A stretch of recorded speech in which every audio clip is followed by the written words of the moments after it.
الحمد لله نحمده ونستعينه ونستغفره ونعوذ بالله من شرور أنفسنا ومن سيئات أعمالنا من يهده الله فلا مضل له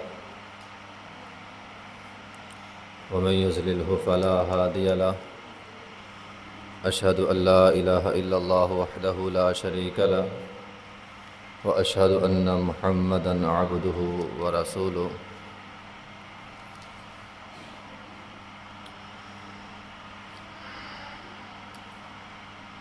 یہ سورہ مائدہ اور آیت نمبر ہے 5۔ اعوذ باللہ من الشیطان الرجیم، بسم اللہ الرحمن الرحیم۔ اليوم احل لكم الطیبات وطعام الذین اوتوا الکتاب حل لكم وطعامکم حل لهم والمحصنات من المؤمنات والمحصنات من الذين أوتوا الكتاب من قبلكم إذا آتيتموهن أجورهن محسنين غير مسافحين ولا متخذي أخدان ومن يكفر بالإيمان فقد حبط عمله وهو في الآخرة من الخاسرين۔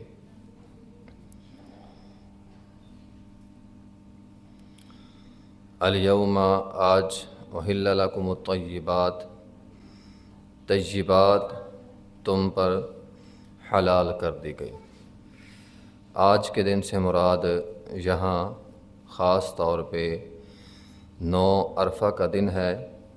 نبی علیہ الصلاۃ والسلام اپنی زندگی میں ایک ہی حج کیا تھا، اور اس حج کے دوران جو 9 عرفہ کا دن تھا وہ جمعے کا دن تھا، اور اسی جمعے کے دن قرآن مجید کی یہ آخری آیات جو ہیں وہ نازل ہو رہی تھیں۔ ایک ہم نے کل پڑھی الیوم اکملت لکم دینکم، یہ بھی اسی وقت نازل ہوئی، اور ساتھ اللہ تعالیٰ نے فرمایا آج کے دن تم پر طیبات جو ہے وہ حلال کر دی گئی ہے۔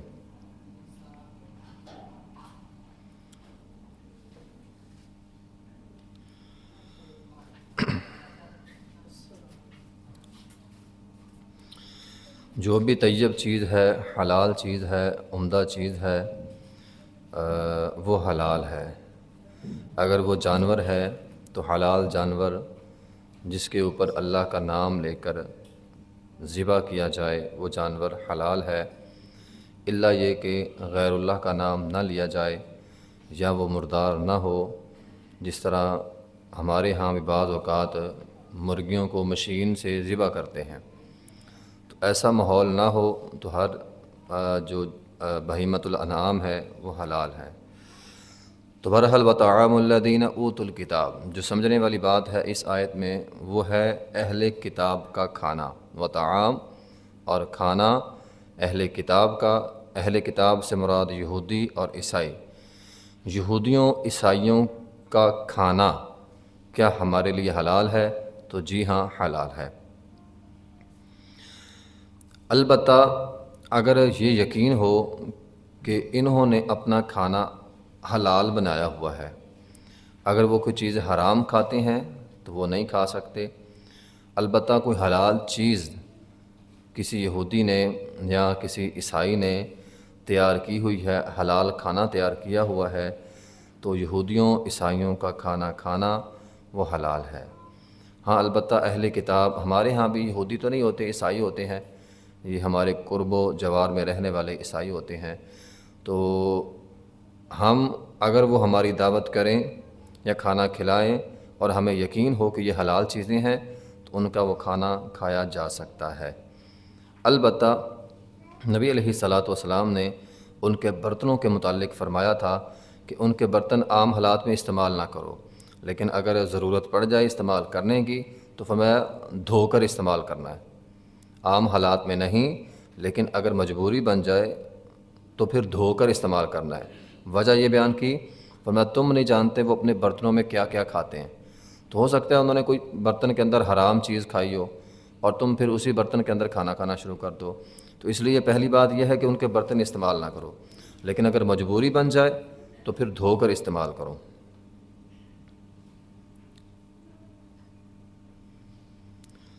تو بخاری کے اندر ہے، نبی علیہ الصلوۃ والسلام نے ایک مشرک عورت تھی، کافر تھی، اس کے پاس مشکیزہ تھا، تو آپ علیہ الصلوۃ والسلام نے اس کے مشکیزے سے پانی استعمال کیا تھا۔ تو اسی طرح اگر کوئی کافر ہے، اس کے پاس کوئی بھی کھانے پینے کی چیز ہے، تو اگر حلال ہے اور ہمیں نظر آ رہا ہے یہ اچھی چیز ہے، تو پھر ہم وہ چیز جو ہے وہ استعمال کر سکتے ہیں۔ صحابہ اکرام نے نبی علیہ الصلوۃ والسلام سے پوچھا تھا، اللہ کے رسول ہم غزوات میں ہوتے ہیں تو کیا کافروں کے برتن مشکیزے وغیرہ استعمال کر سکتے ہیں؟ تو آپ علیہ الصلوۃ والسلام نے اجازت فرما دی تھی۔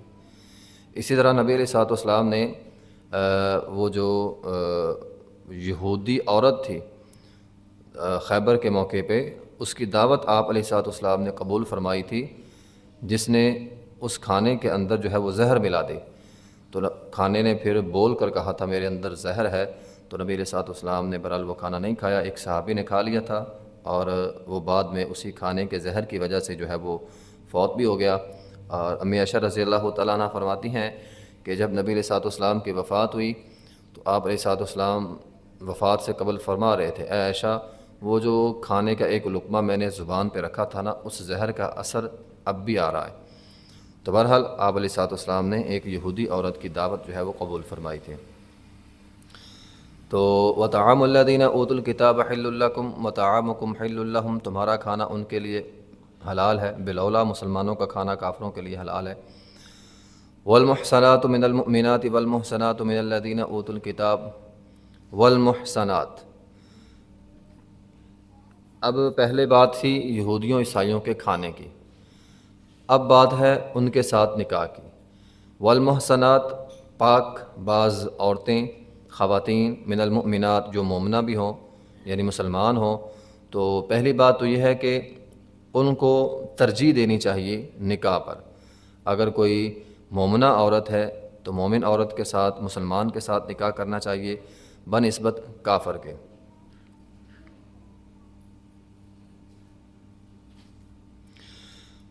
اسی طرح والمحصنات من الذین اوتوا الکتاب من قبلکم، پاک باز، بے حیا نہیں، بدکار نہیں، پاک باز اگر عورتیں ہیں یہودیوں میں سے یا کوئی عیسائی عورت ہے پاک باز ہے، تو اس کے ساتھ بھی نکاح جو ہے وہ کیا جا سکتا ہے۔ دیکھیے اسلام نے رخصت دی ہے، گنجائش نکالی ہے، ہم پر حکم نہیں دیا کہ ہم عیسائیوں کے ساتھ اپنے نکاح جو ہیں وہ کرنے شروع کر دیں۔ پہلے ایمان ہے پھر نکاح ہے۔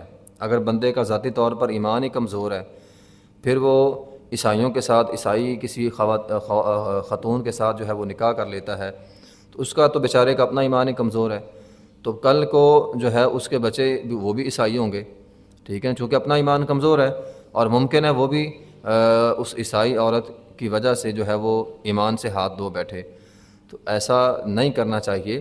ہاں البتہ شریعت نے گنجائش نکالی ہے، بعض اوقات مجبوری بن جاتی ہے یا کوئی وجہ بن جاتی ہے، تو پھر جو ہے وہ عیسائی عورت کے ساتھ نکاح کیا جا سکتا ہے، بہرحال گنجائش موجود ہے، لیکن ترجیح کس کو دینی ہے؟ مسلمان عورت کو دینی ہے۔ ایسے ہی خواہ مخواہ کسی عیسائی عورت کے ساتھ نکاح جو ہے وہ نہیں کرنا۔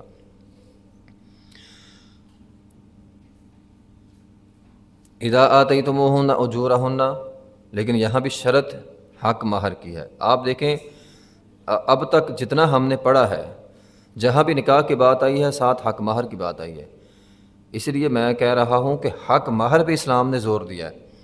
ہم حق مہر پہ زور نہیں دیتے، ہم ادھر ادھر کی جو ہماری اپنی علاقائی رسمیں ہیں نا، اس پر بڑا زور دیتے ہیں، یہ بھی رسم ہونی چاہیے، یہ بھی رسم ہونی چاہیے، یہ بھی ہونی چاہیے، یہ بھی ہونی چاہیے۔ ان رسموں پہ ہمارا بڑا زور ہوتا ہے اور اس پر بڑا خرچہ ہوتا ہے، لاکھوں روپیہ بعض اوقات خرچ ہو جاتا ہے، لیکن وہ جو حکم ہے شریعت کا حق مہر دینا، وہ جی 2000 3000 4000 5000، اس سے ہم بڑھتے ہی نہیں ہیں۔ تو ایک آدمی اگر اچھا حق مہر دے سکتا ہے، صاحب استطاعت ہے، تو میں نے پیچھے اس کی بڑی تفصیل بیان کی ہے کہ لاکھوں کے اندر جو ہے وہ حق مہر ہوا کرتا تھا۔ نبی علیہ الصلوۃ والسلام نے خود اپنی ازواج کو، اپنی بیگمات کو لاکھوں میں حق مہر دیا ہے۔ تو صحابہ اکرام تو 3 تولے 4 تولے سونا جو ہے وہ حق مہر اس طرح دیا کرتے تھے جن کے پاس طاقت تھی۔ تو بہرحال اس میں پیچھے ہم نے پڑھا ہے، مجبور بھی نہیں کرنا چاہیے۔ اگر کوئی غریب ہے تو اسے مجبور نہ کریں زیادہ حق مہر دینے پر، تو ہر آدمی اپنی طاقت کے مطابق حق مہر دے، لیکن جو صاحب استطاعت ہے اسے حق مہر زیادہ دینا چاہیے۔ قرآن بار بار نصیحت کر رہا ہے اذا آتیتموہن اجورہن، ان کو ان کا حق مہر دینا ہے۔ اور پھر یہ بھی نہیں ہے کہ بعض اوقات ہم نکاح پڑھانے جاتے ہیں اور ہم دیکھتے ہیں کہ بعض اوقات لکھوا دیا جاتا ہے کہ 3 تولے یا 4 تولے 5 تولے جو ہے وہ سونا دیا جائے گا اور یہ ہوگا اور وہ ہوگا، اور بعد میں ادا کوئی بھی نہیں کرتا، وہ صرف لکھنے کی حد تک ہوتا ہے، بعد میں دیتا کوئی بھی نہیں ہے۔ تو یہ بھی غلط ہے۔ جو حق مہر ہو وہ عورت کی ملکیت ہوتی ہے اور عورت کو جو ہے وہ دینا چاہیے۔ اسی طرح اس کا شوہر جو ہے وہ زبردستی وہ حق مہر عورت سے نہیں لے سکتا۔ اسی طرح عورت کے جو مائکے والے ہیں وہ بھی اس عورت سے زبردستی وہ حق مہر نہیں لے سکتے۔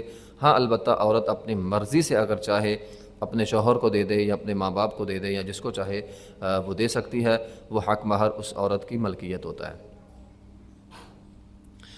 محسنین غیر مصافحین، محسنین یہ بندھن، نکاح کا بندھن جو ہے وہ پاک دامنی اختیار کرنے کے لیے ہو، بدکاری سے بچنے کے لیے ہو، غیر مصافحین نہ کہ بدکاری کرنے کے لیے۔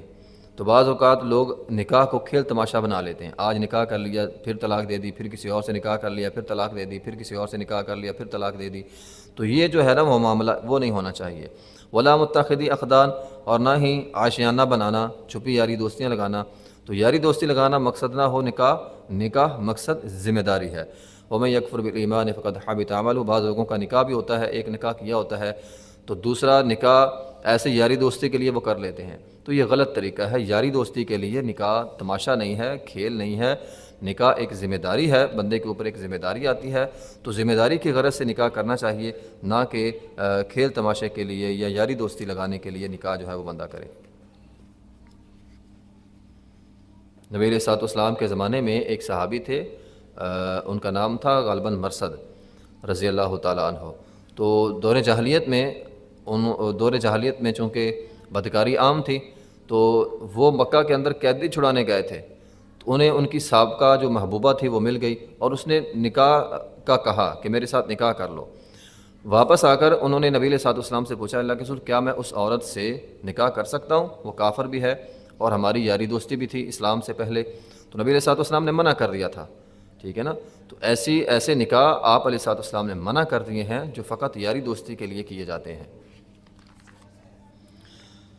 اگلی آیت جو ہے آیت نمبر 6 بڑی اہم ترین آیت ہے۔ اس کے اندر اللہ تعالیٰ نے طہارت کے مسائل جو ہیں وہ بیان کیے ہیں۔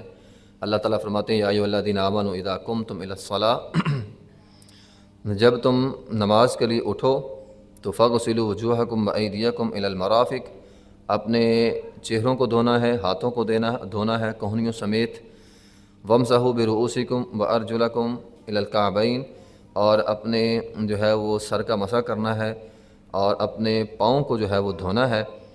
اس آیت کے اندر تھوڑی سی گرامر بھی ہے، بعض اوقات بعض لوگ ان کو چونکہ گرامر کا پتہ نہیں ہوتا تو اس آیت کا ترجمہ یا مفہوم وہ غلط کر لیتے ہیں۔ پہلے تو آپ یہ نوٹ کریں فاغسلوا وجوہکم، دھونا ہے اپنے چہروں کو، وایدیکم، اور اپنے ہاتھ۔ عربی کے اندر ہاتھ انگلی سے لے کر کوہنی تک کے لفظ حصے پر بولا جاتا ہے، یعنی پورا ہاتھ بھی اور بازو یعنی کوہنی سمیت۔ تو یہ الی المرافق ہے، الا کا ما بعد اگر اسی جنس سے ہو تو وہ جنس جو ہے وہ داخل ہوتا ہے۔ تو الی المرافق، چونکہ مرافق ہاتھ کی جنس ہے، بازو کی جنس ہے، تو کوہنی سمیت ہاتھ دھونا ہے۔ اگر الا کا ما بعد الا کا ما قبل کی جنس نہ ہو تو پھر جس طرح ہے نا روزہ رکھو رات تک، اب رات چونکہ دن کی جنس نہیں ہے تو رات جب شروع ہوگی تو روزہ ختم ہو جائے گا خود بخود ہی، لیکن یہاں چونکہ مرافق ایدیکم کی جنس ہے، پورا ہاتھ ہے مراد، تو اس لیے کوہنی سمیت، تو اس کا ترجمہ ہم نے کرنا ہے وایدیکم الی المرافق، کوہنی سمیت اپنا ہاتھ دھونا ہے۔ تو کوہنی وضو کے اندر جو ہے وہ شامل ہے۔ نمبر 2 اگلی بات ہے وامسحوا برؤوسکم، اب مسح کرنا ہے سر کا، وارجلکم الی الکعبین، وارجلکم الی الکعبین، پاؤں کو دھونا ہے۔ بعض لوگ ترجمہ کرتے ہیں مسح سر کا بھی اور آگے پاؤں بھی ہے اس کا بھی مسح کر لیں، تو بات ایسی نہیں ہے۔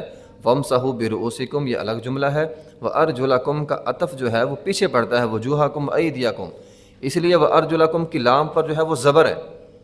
اگر اس کا عطف جو ہے وہ برؤوسکم وامسحوا کے جملے پر ہوتا تو پھر برؤوسکم پر ہوتا تو وہاں تو زیر ہے با جار کی وجہ سے، تو ارجلکم کی لام پہ زیر ہونی چاہیے تھی۔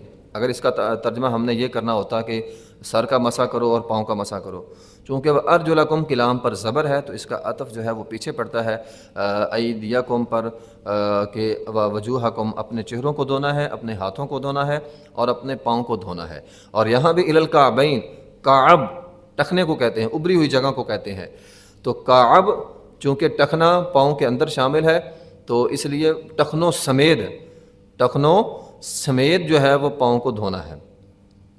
وَإِن كُنتُمْ جُنُبًا فَاطَّهَّرُوا اور اگر تم حالت جنابت میں ہو تو طہارت حاصل کرو۔ وَإِن كُنتُمْ مَرْضَىٰ أَوْ عَلَىٰ سَفَرٍ اگر تم بیمار ہو یا مسافر ہو، أَوْ جَاءَ أَحَدٌ مِّنكُم مِّنَ الْغَائِطِ یا تم میں سے کوئی ایک غائط، بول و براز کو کہتے ہیں، قضائے حاجت کو کہتے ہیں، واش روم جانے کو کہتے ہیں، اگر تم میں سے کوئی آدمی واش روم سے ہو کر آیا ہے، أَوْ لَامَسْتُمُ النِّسَاءَ یا اس نے اپنی بیوی کو چھوا ہے، یعنی جماع کیا ہے، علیحدگی اختیار کی ہے خامد اور بیوی نے، فَلَمْ تَجِدُوا مَاءً تو پانی نہیں پایا، فَتَيَمَّمُوا صَعِيدًا طَيِّبًا تو پاک مٹی کے ساتھ جو ہے وہ تیمم کرو، وَامْسَحُوا بِوُجُوهِكُمْ اور مسح کرو اپنے چہرے کا، وَأَيْدِيَكُمْ مِنْ اور اپنے ہاتھوں کا، مَا يُرِيدُ اللَّهُ لِيَجْعَلَ لَكُمْ اللہ نہیں ارادہ کرتا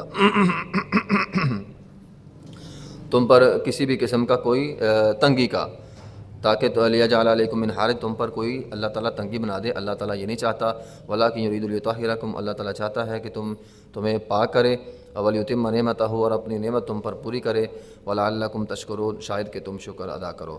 تو اس آیت کے اندر اللہ تعالیٰ نے جو ہے وہ طہارت کے مسائل جو ہے وہ بیان کیے ہیں۔ طہارت کا آغاز اللہ تعالیٰ نے وضو سے کیا ہے، اور ساتھ اللہ تعالیٰ نے درمیان کے اندر اشارہ بھی کیا ہے، أَوْ جَاءَ أَحَدٌ مِّنكُم مِّنَ الْغَائِطِ أَوْ لَامَسْتُمُ النِّسَاءَ تو طہارت کا آغاز چونکہ واش روم سے ہوتا ہے، اسلام نے ہمیں یہ سمجھایا ہے۔ ایک یہودی مسلمان کے پاس آیا اور اس نے آ کر کہا تمہارا اسلام ایسے ہے کہ تمہیں قضائے حاجت کے طریقے بھی بتاتا ہے؟ تو صحابہ نے کہا جی ہاں، ہمارا اسلام ہمیں قضائے حاجت کے طریقے بھی بتاتا ہے۔ تو اسلام نے ہمیں واش روم جانے کے طریقے بھی بیان کیے ہیں۔ اب نبی علیہ الصلوۃ والسلام واش روم جانے کا طریقہ کیا ہے؟ نبی علیہ الصلوۃ والسلام نے فرمایا جو تم میں سے کوئی آدمی واش روم میں جائے، بیت الخلاء میں جائے تو اپنا بایاں پاؤں، واش روم جاتے ہوئے کیا کرنا ہے؟ اپنا بایاں پاؤں جو ہے وہ پہلے رکھنا ہے۔ دعا بھی ہے اللہم انی اعوذ بک من الخبث والخبائث، یہ دعا بھی پڑھنی ہے، اور اپنا بایاں پاؤں جو ہے وہ پہلے رکھنا ہے، ٹھیک ہے، اور جب واش روم سے باہر نکلنا ہے پھر دعا پڑھنی ہے غفرانک، اور اپنا دایاں پاؤں جو ہے وہ پہلے باہر رکھنا ہے۔ اب دیکھیں یہ چھوٹی چھوٹی چیزیں ہیں، ہمارے ہاں اتنی پرواہ نہیں کرتے کون سا پاؤں اندر جا رہا ہے، مسجد میں جانا ہے کون سا پاؤں ہم نے پہلے رکھنا ہے، مسجد سے نکلنا ہے کون سا پاؤں ہم نے پہلے رکھنا ہے۔ اسلام نے رہنمائی کی ہے، مسجد میں داخل ہونا ہے تو پہلے کون سا پاؤں رکھنا ہے؟ دایاں، جب مسجد سے نکلنا ہے تو کون سا پاؤں رکھنا ہے؟ بایاں۔ اب اسلام جو ہے وہ ان چیزوں کی جو ہے وہ رہنمائی کر رہا ہے، حتیٰ کہ نبی علیہ الصلوۃ والسلام نے فرمایا جب تم میں سے کوئی آدمی قضائے حاجت میں جائے اپنا منہ قبلے کی طرف نہ کرے۔ اب اس چیز کا بھی غور جو ہے وہ کرنا، ہمارے یہاں تو ویسے عموماً جب واش روم بنائے جاتے ہیں تو اس چیز کا خاص خیال رکھا جاتا ہے، لیکن پھر بھی انسان کو غور کرنا چاہیے۔ خاص طور پر یہ مسائل اس وقت پیش آتے ہیں جب انسان کسی باہر، ہمارے ہاں تو عموماً باہر واش روم نہیں ہوتے، پہلے زمانے میں ہوتا تھا، لوگ باہر فصلوں میں کھیتوں میں جا کر جو ہے وہ واش روم کرتے تھے، تو اگر مجبوری بن جائے باہر کرنے کی تو قبلے کی طرف منہ نہیں کرنا، اس بات کا غور کرنا ہے۔ نبی علیہ الصلوۃ والسلام نے فرمایا قبلے کی طرف منہ، واش روم کرتے ہوئے قبلے کی طرف اپنا منہ جو ہے وہ نہیں کرنا۔ تو اگر کسی انسان کو مجبوری بن جائے تو اس نے ان چیزوں کو غور کرنا ہے کہ میرا منہ جو ہے وہ قبلے کی طرف نہ ہو۔ ویسے تو اگر بندہ کسی کھلے جگہ پہ جس طرح جو ہے وہ فصلوں وغیرہ پہ بعض اوقات مجبوری میں، کوئی بھی شوق سے نہیں جاتا، مجبوری میں جانا پڑ جائے تو نہ قبلے کی طرف منہ کرنا ہے نہ قبلے کی طرف پیٹھ کرنی ہے۔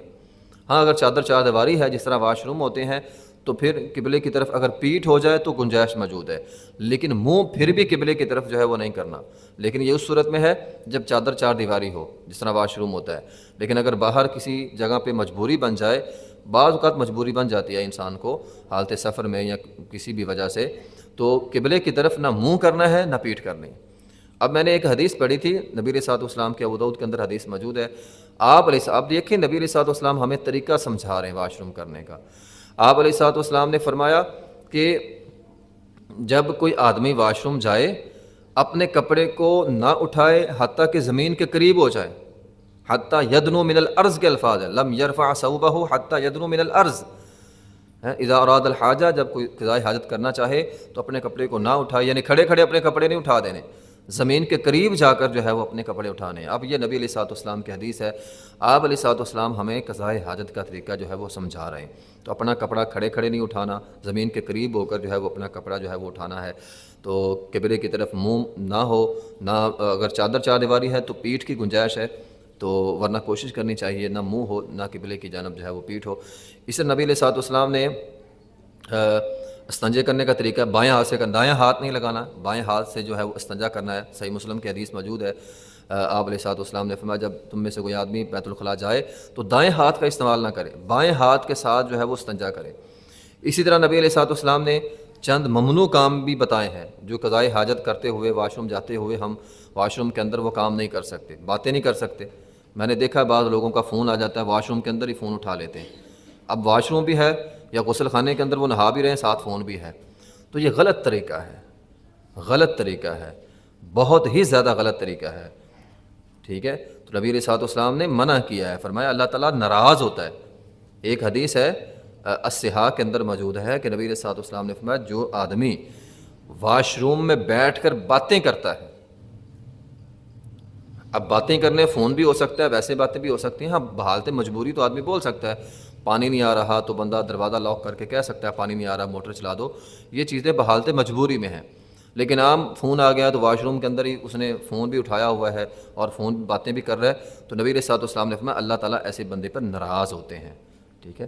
تو بات نہیں کرنی چاہیے۔ ایک نبی علیہ الصلوۃ والسلام قضائے حاجت کر رہے تھے، ایک بندہ پاس سے گزرا، اس نے سلام کہا، نبی علیہ الصلوۃ والسلام نے سلام کا جواب نہیں دیا، تو بعد میں آپ علیہ الصلوۃ والسلام نے فرمایا قضائے حاجت کرتے ہوئے بات نہیں کرتے، تو سلام کا جواب یا کوئی بھی کام جو ہے وہ نہیں کرنا چاہیے۔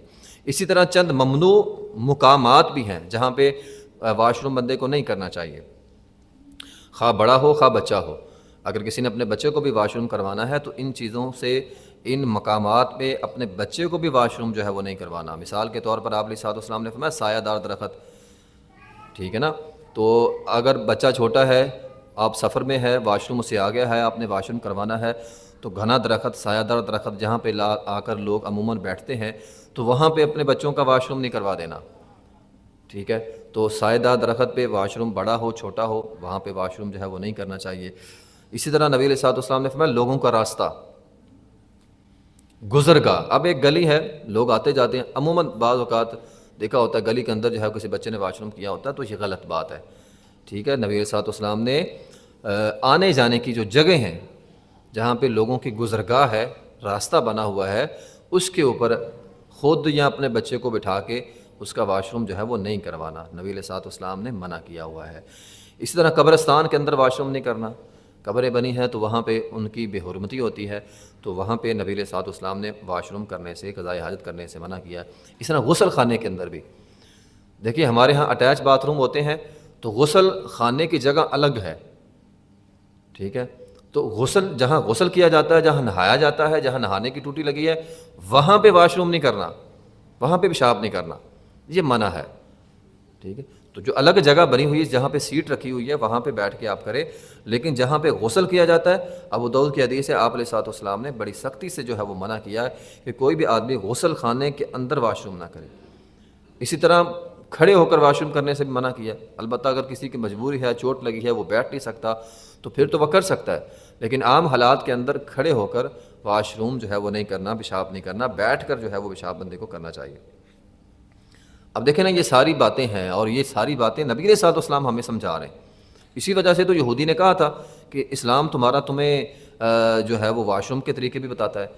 جی ہاں، ہمارا اسلام ہمیں واش روم کے، بیت الخلاء جانے کے جو ہے وہ طریقے بھی ہمیں بتاتا ہے۔ اسی طرح نبی علیہ الصلوۃ والسلام نے فرمایا ہے کہ قضائے حاجت کرتے ہوئے، واش روم کرتے ہوئے اس بات کو ذہن میں رکھنا ہے کہ پیشاب کے چھینٹوں سے بچنا ہے۔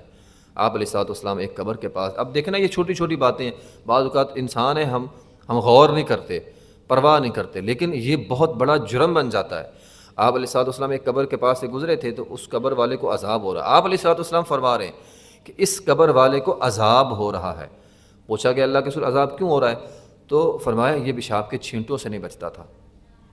اب دیکھیں نا، ہم نمازیں بھی پڑھیں، روزے بھی رکھیں، آج رمضان ہے، روزہ بھی رکھا ہوا ہے، ٹھیک ہے، نمازیں بھی پڑھیں، تسبیحات بھی کریں، قرآن بھی پڑھیں، قرآن سیکھیں بھی، یہ سارے نیکی کے کام کریں، اور ایک ایسا چھوٹا سا گناہ جس کی شاید ہم پرواہ بھی نہیں کر رہے، تو اس گناہ کی وجہ سے اسے قبر کے اندر عذاب ہو رہا ہے۔ تو آپ علیہ الصلوۃ والسلام نے فرمایا یہ پیشاب کے چھینٹوں سے نہیں بچتا تھا۔ اب ظاہری بات ہے وہ مسلمان تھا، باقی عبادت کرتا تھا، اس کا کوئی اور جرم نہیں تھا، ورنہ آپ یہ بھی کہہ سکتے تھے یہ نمازیں نہیں پڑھتا، فلاں کام نہیں کرتا، لیکن آپ علیہ الصلوۃ والسلام نے فرمایا یہ پیشاب کے چھینٹوں سے نہیں بچتا۔ تو پیشاب کے جو ہے وہ چھینٹوں سے آدمی کو بچنا چاہیے۔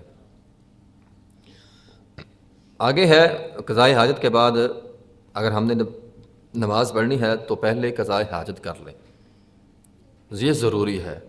اگر نماز کا وقت بھی ہے لیکن قضاء حاجت، واش روم بندے نے جانا ہے، بندہ نہیں جاتا، بندہ آ کر نماز کے اندر کھڑا ہو جاتا ہے، نماز پڑھنی شروع کر دیتا ہے، تو پھر اس کا دھیان جو ہے وہ نماز کے اندر نہیں رہے گا۔ تو اس لیے نبی پاک علیہ الصلوۃ والسلام کی جو سنت ہے، جو آپ کا طریقہ ہے، وہ یہی ہے کہ اگر کسی کو ضرورت ہے واش روم جانے کی، قضاء حاجت کرنے کی، لیٹرین میں جانے کی، تو پہلے اپنا وہ کام جو ہے وہ کرے، اور اس کے بعد جو ہے وہ وضو کی طرف آئے۔ اس کے بعد بندے نے وضو کی طرف آنا ہے۔ وضو کے حوالے سے یہ بات یاد رکھیے، ایک تو وضو بذات خود عبادت ہے، وضو بذات خود ایک عبادت ہے۔ لازمی نہیں آپ نے نماز پڑھنی ہے تو آپ وضو کریں، آپ ویسے بھی وضو کر سکتے ہیں، اس کی بڑی فضیلت ہے۔ مثال کے طور پر بندہ وضو کرتا ہے تو نبی علیہ الصلوۃ والسلام کی احادیث کے مطابق بندے کے اعضاء، جو اعضاء بندہ دھوتا ہے اس کے گناہ جڑ جاتے ہیں۔ آپ نے ہاتھ دھوئے، ہاتھ کے گناہ جڑ گئے، منہ دھویا، منہ کے گناہ جڑ گئے، بازو دھوئے، بازو کے گناہ جڑ گئے، سر کا مسح کیا، سر کے گناہ جڑ گئے، ٹھیک ہے، پاؤں دھوئے تو پاؤں کے گناہ جو ہے وہ سارے کے سارے جڑ گئے۔ تو وضو ایسی عبادت ہے جس سے انسان کے گناہ معاف ہوتے ہیں، ٹھیک ہے۔ نبی علیہ الصلوۃ والسلام نے فرمایا جو بندہ رات کو وضو کر کے سوتا ہے، اب دیکھیں نا چھوٹا سا عمل ہے، اب رات ہوئی ہے، بندے نے رات کو وضو کیا اور سو گیا، اب ساری رات فرشتے اس کی حفاظت کرتے ہیں، چھوٹا سا عمل لیکن فرشتے حفاظت کر رہے ہیں، ٹھیک ہے۔ تو یہ ہوتا ہے، یہ چھوٹے چھوٹے اعمال ہوتے ہیں، تو وضو کی بڑی فضیلت ہے۔ نبی علیہ الصلوۃ والسلام نے بلال رضی اللہ تعالیٰ سے کہا تھا، اے بلال میں جنت میں گیا، میں نے دیکھا مجھ سے آگے چلنے کی آوازیں تیرے پاؤں کی آ رہی تھیں۔ اب بلال رضی اللہ تعالیٰ تو وہاں پہ نہیں تھے، یعنی وہ زمین پہ چل رہے ہیں اور آواز کہاں پہ آ رہی ہے؟ جنت میں۔ تو آپ علیہ الصلوۃ والسلام نے پوچھا تھا بلال کون سا عمل کرتے ہو؟ تو انہوں نے کہا جی ویسے تو سارے عمل جو صحابہ کرام کرتے ہیں میں بھی وہ کرتا ہوں، لیکن شاید ایک عمل میرا ایسا ہے جو باقی شاید نہیں کرتے۔ تو آپ علیہ الصلوۃ والسلام نے پوچھا کون سا؟ تو انہوں نے کہا تھا کہ میں وضو کے بعد جب بھی وضو کرتا ہوں تو کیا کرتا ہوں؟ 2 نفل پڑھتا ہوں۔ تو وضو کے ساتھ وہ 2 نفل پڑھتے تھے، تو اس کی وجہ سے انہیں جو ہے وہ چلتے زمین پر ہیں، اور ان کے قدموں کی چلنے کی آواز جو ہے وہ جنت کے اندر آ رہی ہے۔ تو وضو ایسی عبادت ہے جو وضو ہماری پہچان بھی ہے۔ آپ علیہ الصلوۃ والسلام سے صحابہ کرام نے پوچھا تھا اللہ کے رسول کل قیامت کے دن آپ اپنی امت کو کیسے پہچانیں گے؟ ظاہری بات ہے نبی علیہ الصلوۃ والسلام اپنی امت کو پہچانیں گے تو اپنے ہاتھوں سے حوض کوثر سے پانی پلائیں گے۔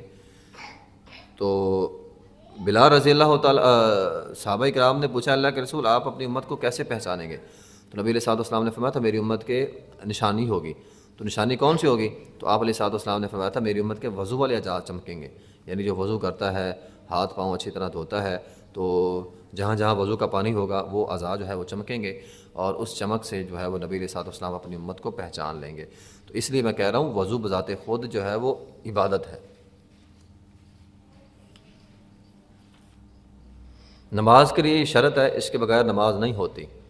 جس آدمی کا وضو نہیں ہے اس کی نماز جو ہے وہ نہیں ہوتی۔ اب وضو کے حوالے سے بعض لوگ جو ہیں وہ بڑی افراد تفرید کا شکار ہوتے ہیں۔ بہت ہمارے یہاں تو چونکہ ٹوٹیاں لگی ہوتی ہیں مساجد میں، مدارس میں، ٹوٹی کھول دی، گھر کے اندر بھی ٹوٹی لگی ہوتی، کھول دی اور پانی بہائی جا رہے بہائی جا رہے، یہ غلط طریقہ ہے۔ نبی علیہ الصلوۃ والسلام ایک مد کے ساتھ وضو کرتے تھے، یعنی 600 گرام پانی، یعنی آدھا کلو پانی۔ 500 گرام کا آدھا کلو ہوتا ہے، تو 500 گرام سے تھوڑا سا زیادہ پانی ہو تو یہ 600 گرام بن جاتا ہے۔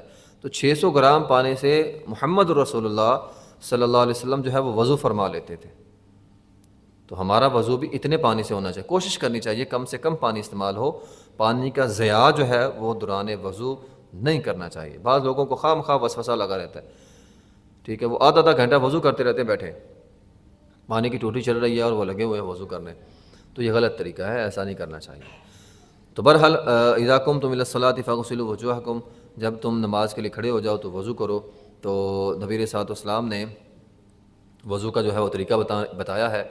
ایک تو آپ علیہ الصلوۃ والسلام نے ترغیب دلائی ہے کہ مسواک کرو، تو کوشش کرنی چاہیے مسواک کرنے کی۔ لولا ان اشق علی امتی لامرتہم بالسواک، فرمایا اگر میری امت پہ مجھے مشقت کا خدشہ نہ ہوتا تو میں جو ہے وہ اپنی امت کو مسواک کا ہر وضو کے ساتھ حکم دیتا۔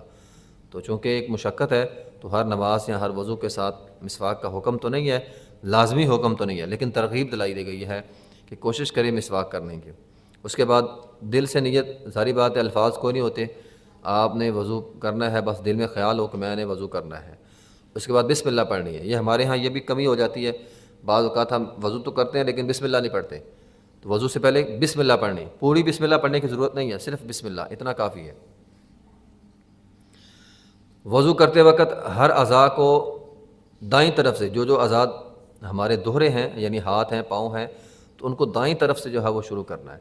تو سب سے پہلے دایاں ہاتھ جو ہے وہ اچھی طرح دھونا ہے، اس کے بعد جو ہے وہ بایاں ہاتھ دھونا ہے، اور پھر اس کے بعد جو ہے پہلے دایاں ہاتھ دھو لیا، بایاں ہاتھ دھو لیا، اچھی طرح دھو لیا، اس کے بعد جو ہے وہ آپ نے کلی کرنی ہے۔ اب نبی علیہ الصلوۃ والسلام کی حدیث کے مطابق کلی جو ہے وہ ایک چلو آپ نے پانی کا لینا ہے، آدھا پانی منہ میں اور آدھا پانی ناک میں، ٹھیک ہے، تو ایک ہی چلو آدھا منہ میں آدھا ناک میں، تو یہ جو ہے وہ کلی بھی کر لینی ہے، اور ناک میں پانی چڑھا کے ناک کو جو ہے وہ جھاڑ لینا ہے۔ لیکن چونکہ اگر روزے ہوں، جس طرح رمضان کا مہینہ چل رہا ہے، تو روزوں کے دوران روزہ رکھا ہوا ہو تو اس دوران ناک کے اندر پانی نہیں چڑھانا، ٹھیک ہے، پانی ساتھ لگا لیں لیکن اوپر نہیں چڑھانا، مبالغہ نہیں کرنا۔ لیکن اگر روزہ نہیں ہے، شام کے وقت ہم وضو کرتے ہیں، رات کو وضو کرتے ہیں، جب روزہ نہیں ہوتا تو اس وقت ناک کے اندر خوب مبالغے کے ساتھ جو ہے وہ پانی چڑھانا چاہیے۔ اس کے بعد جو ہے وہ 3 دفعہ چہرہ دھونا ہے۔ یہ سارے اعضاء آپ ایک ایک مرتبہ بھی، 2 مرتبہ بھی، اور 3 مرتبہ بھی، 3 مرتبہ تک، 1 2 3، اس سے زیادہ نہیں، یا تو 1 مرتبہ دھو لیں، یا 2 مرتبہ دھو لیں، یا 3 مرتبہ دھو لیں، اس سے زیادہ نہیں دھونا۔ تو چہرہ جو ہے وہ اچھی طرح دھو لینا ہے، اور اس کے بعد جو ہے وہ مرد حضرات ہیں تو اگر ان کی داڑھی ہے تو داڑھی کا خلال کر لینا ہے، ورنہ اگر کسی کی داڑھی نہیں ہے، بچے ہیں تو خواتین ہیں تو جو ہے وہ چہرے کو اچھی طرح دھو لینا ہے۔ اس کے بعد جو ہے وہ دایاں ہاتھ کوہنی سمیت، میں نے پیچھے وضاحت کی ہے آیت کی ترجمے کے اندر، کوہنی سمیت اچھی طرح، بعض اوقات کوہنی جو ہے وہ خشک رہ جاتی ہے تو یہ جرم ہے، گناہ ہے بہت بڑا، تو اچھی طرح کوہنی جو ہے وہ اپنی دھونی۔ اس کے بعد سر کا مسح کرنا، پورے سر کا مسح کرنا ہے، پورے سر کا، ہاتھوں کو تر کر کے پورے سر کا اچھی طرح جو ہے وہ مسح کرنا ہے۔ پہلے ہاتھ پیچھے لے جانے ہیں، گدی تک لے کر جانے ہیں، حدیث کے الفاظ گدی تک ہیں، گردن تک ہیں، اور پھر اپنے ہاتھوں کو جو ہے وہ واپس لانا ہے، اور پھر اسی ہاتھ کے ساتھ کانوں کا مسح بھی کرنا ہے۔ کانوں کی جو انگلیاں ہیں، اپنے ہاتھوں کی انگلیاں وہ کانوں کے اندر اللہ تعالیٰ نے راستہ بنایا ہوا ہے، تو کانوں کا جو ہے مسح کرنا ہے، پھر جو ہے وہ کان کے پچھلے حصے کا مسح کرنا ہے۔ گردن کا مسح کسی حدیث کے اندر نہیں ہے، بعض لوگوں کو دیکھا گردن کا مسح کرتے ہیں، تو گردن کا مسح کسی حدیث کے اندر جو ہے وہ نہیں ہے۔ اور اس کے بعد جو ہے پاؤں دھونے ہیں، ٹخنوں سمیت دھونے ہیں، اور پاؤں کے ٹخنے ہیں، پاؤں کی انگلیاں، اسی طرح ہاتھ دھوتے وقت ہاتھ کی انگلیاں، پورے، ان کا جو ہے وہ خصوصی خیال رکھنا ہے۔ اگر کوئی زخم وغیرہ کسی کو ہے تو پٹی بنی ہے، پٹی باندھ کر اوپر مسح کر لیں، اگر زخم نہیں ہے تو پھر جو ہے وہ پورا ہاتھ یا پورا پاؤں جو ہے وہ دھونا ہے۔ اور اس کے بعد دعا ہے اشہد ان لا الہ الا اللہ وحدہ لا شریک لہ واشہد ان محمدا عبدہ ورسولہ، یہ دعا جو ہے وہ پڑھنی چاہیے، یہ وضو کرنے کے بعد کی دعا ہے۔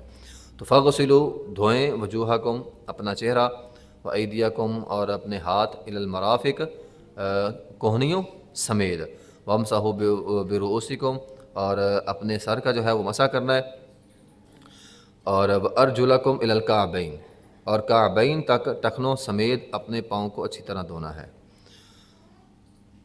وَإِن كُنتُمْ جُنُبًا، اور اگر تم جنبی ہو، جنبی کہتے ہیں جب بندے پر غسل فرض ہو جائے، ٹھیک ہے، خامد بیوی نے خلوت جو ہے وہ کی ہے، الگ ہوئے ہیں، ان پر جو ہے وہ غسل فرض ہو گیا۔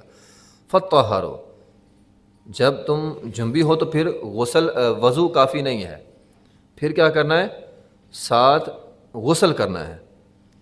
تو غسل کا طریقہ جو ہے وہ بہت ہی آسان ہے، ہمارے ہاں بعض اوقات لوگ سمجھتے ہیں پتہ نہیں یہ کتنا کو مشکل ہے۔ یہ جو میں نے آپ کو وضو کا طریقہ بتایا ہے نا، یہی طریقہ غسل کا ہے، بس تھوڑا سا اس میں فرق ہے۔ اگر کسی نے غسل کرنا ہے، اسی طرح پہلے ہم نے جس طرح وضو کیا ہے نا، تو اسی طرح وضو کرنا ہے۔ یعنی پہلے اگر واش روم میں جانا ہے، طہارت حاصل کرنی ہے، اپنے آپ کو اچھی طرح صاف کرنا ہے، صاف کرنے کے بعد طہارت حاصل کرنے کے بعد وہ جو ہے واپس آئیں، اپنے ہاتھ کو دھوئیں، جس طرح وضو کرتے ہیں ہم، ہاتھ دھویا اچھی طرح، اور پھر اس کے بعد جو ہے وہ کلی کی، ناک میں پانی چڑھایا، اس کے بعد جو ہے وہ چہرہ دھویا، اور اس کے بعد ہے بازو، پہلے دایاں بازو کوہنی سمیت دھو لیا، پھر بایاں بازو کوہنی سمیت دھو لیا۔ یہاں تک آپ نے وضو کرنا ہے، سر کا مسح نہیں کرنا۔ سر کا مسح جو ہے وہ نہیں کرنا دوران غسل، بلکہ سر کے اوپر نبی علیہ الصلوۃ والسلام نے پہلے تو اپنی انگلیاں تر کر کے بالوں کی جڑوں میں خلال کرنا ہے۔ تو نبی علیہ الصلوۃ والسلام نے اپنے بال کو تر کیا، ہاتھوں کو تر کیا، اور اپنی انگلیوں کے ساتھ جو ہے وہ سر کے جڑوں کے اندر جو ہے وہ انگلیاں ماری تاکہ خلال ہو، اور اس کے بعد جو ہے وہ 3 چلو سر کے اوپر ڈالنے ہیں، درمیان میں دائیں طرف اور بائیں طرف۔ لیکن اگر آپ سمجھتے ہیں کہ 3 چلوؤں سے ابھی بال جو ہے وہ تر نہیں ہوئے، تو اچھی طرح پانی کھلا استعمال کر کے اپنے بالوں کو جو ہے وہ اچھی طرح تر کر لینا ہے، اور اس کے بعد جو ہے وہ اپنے جسم پہ جو ہے پہلے دائیں جانب پھر بائیں جانب جو ہے وہ پانی بہا کے اچھی طرح، نبی علیہ الصلوۃ والسلام نے فرمایا دوران غسل کسی بھی جسم کا کوئی بھی حصہ خشک نہ رہے، تو ہر حصے پر جو ہے وہ پانی پہنچا دینا ہے، اور اس کے بعد جو ہے اپنے پاؤں دھو لینے ہیں۔ ہمارے ہاں چونکہ نکاسی کا انتظام ہوتا ہے تو وہیں پر کھڑے کھڑے آپ پاؤں دھو سکتے ہیں، لیکن اگر آپ کسی ایسی جگہ پہ ہیں جہاں پہ نکاسی نہیں ہے، پانی کھڑا ہے، تو پھر الگ ہو کر جو ہے وہ پاؤں دھو لیں۔ چونکہ ہمارے ہاں نکاسی ہوتی ہے تو ہمیں الگ ہونے کی ضرورت ہی نہیں ہے، وہیں پر کھڑے کھڑے جو ہے، چونکہ پانی سارا چلا جاتا ہے تو وہیں پر کھڑے ہو کر آپ اپنے پاؤں جو ہے وہ دھو سکتے ہیں۔ اب یہ سمپل سا طریقہ ہے، ٹھیک ہے، لوگ اس کو پتہ نہیں کیا سمجھتے ہیں۔ اور میں اگلی بات کہوں، میت کا بھی، میت کو جو ہم غسل دیتے ہیں اس کا بھی یہی طریقہ ہے۔ ہمارے یہاں اب بندہ جب فوت ہو جاتا ہے تو جو ہے وہ لوگ کہتے ہیں مول صاحب کو بلا کے لاؤ جو غسل دینا ہے، اور بھائی جو ساری عمر خود غسل کیا ہے وہی میت کا غسل ہے۔ میت کے غسل میں کوئی الگ فارمولہ نہیں ہوتا، یہاں پہ خود کرنا ہوتا ہے، وہاں پہ میت کو کروانا ہوتا ہے۔ تو کوشش کرنی چاہیے اپنے چاہنے والے، اپنے عزیز جو ہیں وہ والدین یا قریبی رشتہ دار جو ہوتے ہیں ان کو انسان خود غسل دے، ٹھیک ہے، کوشش کرنی چاہیے بندے کو خود غسل دینے کی۔ امی عائشہ رضی اللہ تعالیٰ فرماتی ہے جس بات کا ہمیں بعد میں پتہ چلا، اگر پہلے پتہ چل جاتا تو نبی علیہ الصلوۃ والسلام کو غسل آپ کے ازواج دیتی، تو قریبی رشتہ داروں کو خود غسل دینا چاہیے۔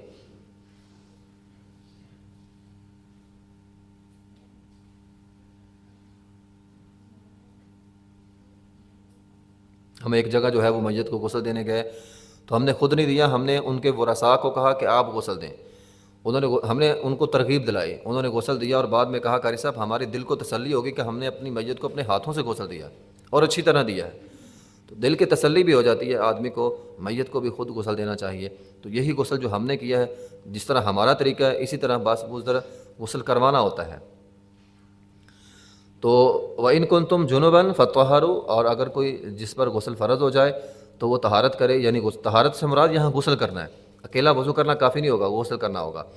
وَإِن كُنتُمْ مَرْضَىٰ أَوْ عَلَىٰ سَفَرٍ، اگر کوئی بیمار ہو، غسل نہیں کر سکتا یا مسافر ہو، تو أَوْ جَاءَ أَحَدٌ مِّنكُم مِّنَ الْغَائِطِ، یا وہ بول و براز یعنی واش روم سے آیا، اس کا وضو ٹوٹ گیا، أَوْ لَمَسْتُمُ النِّسَاءَ، یا اپنی بیوی کے ساتھ اس نے تنہائی گزاری ہے، جمع کیا ہے، فَلَمْ تَجِدُوا مَاءً، اور پانی نہیں مل رہا، یعنی اس پر غسل فرض ہو گیا ہے یا اس پر کیا ہے وضو فرض ہے، تو پانی نہیں ہے، تو اب وہ کیا کرے؟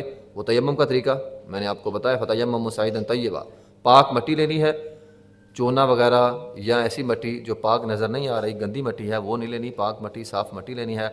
فَامْسَحُوا بِوُجُوهِكُمْ، تو میں نے بتایا ہے طریقہ اس کا کہ ہاتھ اپنے جو ہے وہ مٹی کے اوپر مارنے ہیں آپ نے، یہ تیمم کا طریقہ ہے، یعنی وضو کا طریقہ، غسل کا طریقہ، اور تیسرا نمبر 3 کیا ہے؟ تیمم کا طریقہ۔ تیمم یہ ہے کہ اپنے ہاتھوں کو، دونوں ہاتھوں کو آپ نے ایک دفعہ جو ہے وہ مٹی کے اوپر مارنا ہے، مٹی کے اوپر مار کر ان کے اندر پھونک مارنی ہے، پھونک مارنے کے بعد فَامْسَحُوا بِوُجُوهِكُمْ، چہرے کے اوپر مارنا ہے، وَأَيْدِيَكُمْ، اور اپنے ہاتھ کے اوپر، پہلے دائیں ہاتھ کے اوپر، دائیں ہاتھ کی پشت پہ، اور پھر بائیں ہاتھ کی پشت پہ دائیں ہاتھ جو ہے وہ پھیر لینا ہے، اور یہ تیمم ہے۔ اور یہ تیمم جو ہے وہ دونوں کے لیے کافی ہے، یعنی اگر غسل فرض ہے تو غسل کے لیے بھی، اور اگر وضو فرض ہے تو وضو کے لیے بھی یہی طریقہ جو ہے وہ کافی ہے۔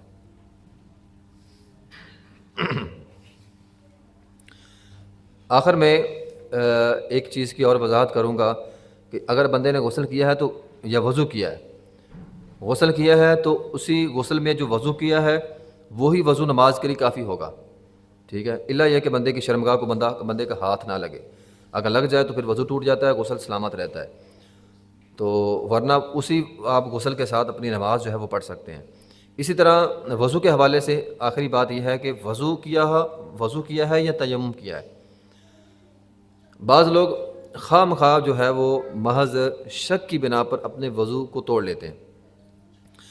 دیکھیے وضو کب ٹوٹتا ہے؟ اب سوال یہ ہے کہ وضو بندے نے کیا ہے، میں وضو کر کے آیا ہوں، میرا وضو کب ٹوٹے گا؟ اب شریعت نے یہ بھی بتا دیا ہے۔ اب شریعت یہ کہتی ہے کہ وضو کل ما خرج من السبیلین، سبیلین سے جو بھی چیز خارج ہو جائے اس سے وضو ٹوٹ جاتا ہے۔ پیشاب کا قطرہ نکل گیا، ہوا خارج ہو گئی، ٹھیک ہے، اس سے وضو ٹوٹتا ہے۔ محض شک کی بنا پر وضو نہیں ٹوٹا۔ بعض لوگوں کو شک پڑ جاتا ہے، پتہ نہیں قطرہ کو پیشاب کا نکلا ہے یا ہوا خارج ہوئی یا نہیں ہوئی، محض شک کی بنا پر وضو نہیں ٹوٹتا۔ بعض اوقات بندے نماز کے اندر کھڑے ہوتے ہیں، انہیں خیال آ رہا ہوتا ہے پتہ نہیں میرا وضو ٹوٹ نہ گیا ہو، تو خواہ مخواہ اپنی نماز کی وجہ پریشان ہو جاتے ہیں۔ وہ نبی علیہ الصلوۃ والسلام کی واضح حدیث ہے کہ کسی کے دل میں اگر خیال آیا ہے تو خیال آنے سے بندے کا وضو نہیں ٹوٹتا، حتیٰ کہ آپ کی بخاری کے اندر الفاظ موجود ہیں، فرمایا اگر بندے کو نماز کے اندر خیال آ رہا ہے نا، کوئی چیز ہوا وغیرہ کوئی چیز خارج ہوئی ہے، تو جب تک وہ ہوا خارج ہونے کی آواز نہ سنے یا بدبو نہ آئے اپنی نماز کو جاری رکھے، اس کی نماز کو کچھ نہیں ہوا۔ تو محض وہم کی بنا پر، خیال کی بنا پر جو ہے وہ وضو نہیں ٹوٹتا۔ یقین ہے، جو یقین ہوتا ہے نا، دیکھیں یہ ایک اصول یاد رکھ لیں، جب بھی شک پڑتا ہے تو یقین، جس چیز پر آپ کا یقین ہے اس کو پکڑ لیں، باقی شک کو چھوڑ دیں۔ اب یقین کیا ہے؟ میں نے وضو کیا ہے، وضو کرنے پر یقین ہے، ٹوٹنے پر شک ہے، تو شک والی چیز جو ہے وہ چھوڑ دیں، آپ کا وضو جو ہے وہ سالم ہے۔ نیند کے حوالے سے بات یہ ہے کہ اگر تو بندے کو گہری نیند ہے، دیکھیں اس میں یہ کوئی فارمولہ نہیں ہے آپ نے ٹیک لگائی ہو نہیں لگائی، آپ لیٹے ہیں یا بیٹھے ہیں یا دیوار کے ساتھ ٹیک لگا کر بیٹھے ہیں، اس سے کوئی فرق نہیں اتنا خاص پڑتا۔ فرق اس چیز سے پڑتا ہے کہ آپ کو گہری نیند ہے، اگر بیٹھے بیٹھے آپ گہری نیند میں چلے گئے تو پھر آپ کا وضو جو ہے وہ ٹوٹ گیا ہے۔ لیکن اگر گہری نیند نہیں ہے، تھوڑی بہت اونگ آ رہی ہے، جس طرح طالب علم کو بعض اوقات پڑھائی کے دوران اونگ آ رہی ہوتی ہے جو ہے وہ، یا اسی طرح بیٹھے بیٹھے بعض اوقات بندے کو اونگ آ رہی ہوتی ہے، اونگ سے وضو نہیں ٹوٹتا۔ گہری نیند ہے، خواہ ٹیک لگا کر ہے خواہ بیٹھے بیٹھے ہے، تو گہری نیند جب آتی ہے تو گہری نیند سے بندے کا جو ہے وہ وضو ٹوٹ جاتا ہے۔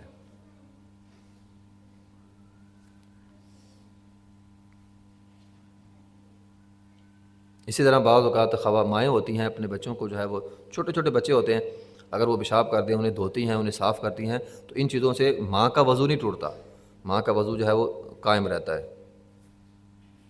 بعض اوقات بچے کا پیمپر وغیرہ بدلنا ہوتا ہے تو ان چیزوں سے وضو نہیں ٹوٹتا، وضو جو ہے وہ قائم رہتا ہے۔ تو بہرحال تیمم کا طریقہ ہو گیا، وضو کا طریقہ ہو گیا، غسل کا طریقہ ہو گیا، اور ان کی ٹوٹنے کی باتیں وہ بھی ہو گئی۔ تو وَامْسَحُوا بِوُجُوهِكُمْ وَأَيْدِيَكُمْ، اپنے ہاتھوں چہرے کو دھونا ہے اور ہاتھ کو دھونا ہے۔ تو اللہ تعالیٰ فرماتے ہیں یہ سارے احکامات اس لیے ہیں تم پر تنگی نہ ہو، یجعل علیکم من حرج، اللہ تعالیٰ نہیں چاہتا کہ تم پر کوئی تنگی ہو، ولکن یرید لیطہرکم، اللہ تعالیٰ یہ چاہتا ہے کہ تم پاک صاف رہا کرو۔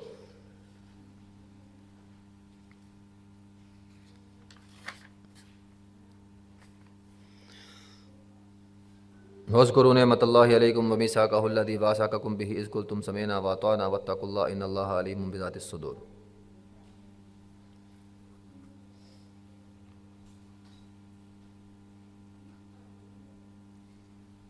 اللہ تعالیٰ نے جو تمہارے اوپر جو ہے وہ نعمتیں کی ہیں، اس نعمت کو یاد کیا کرو، اور اللہ تعالیٰ کے ساتھ اس کا جو عہد تم نے کیا ہے اس عہد کو مضبوطی سے جو ہے وہ تھامے رکھو۔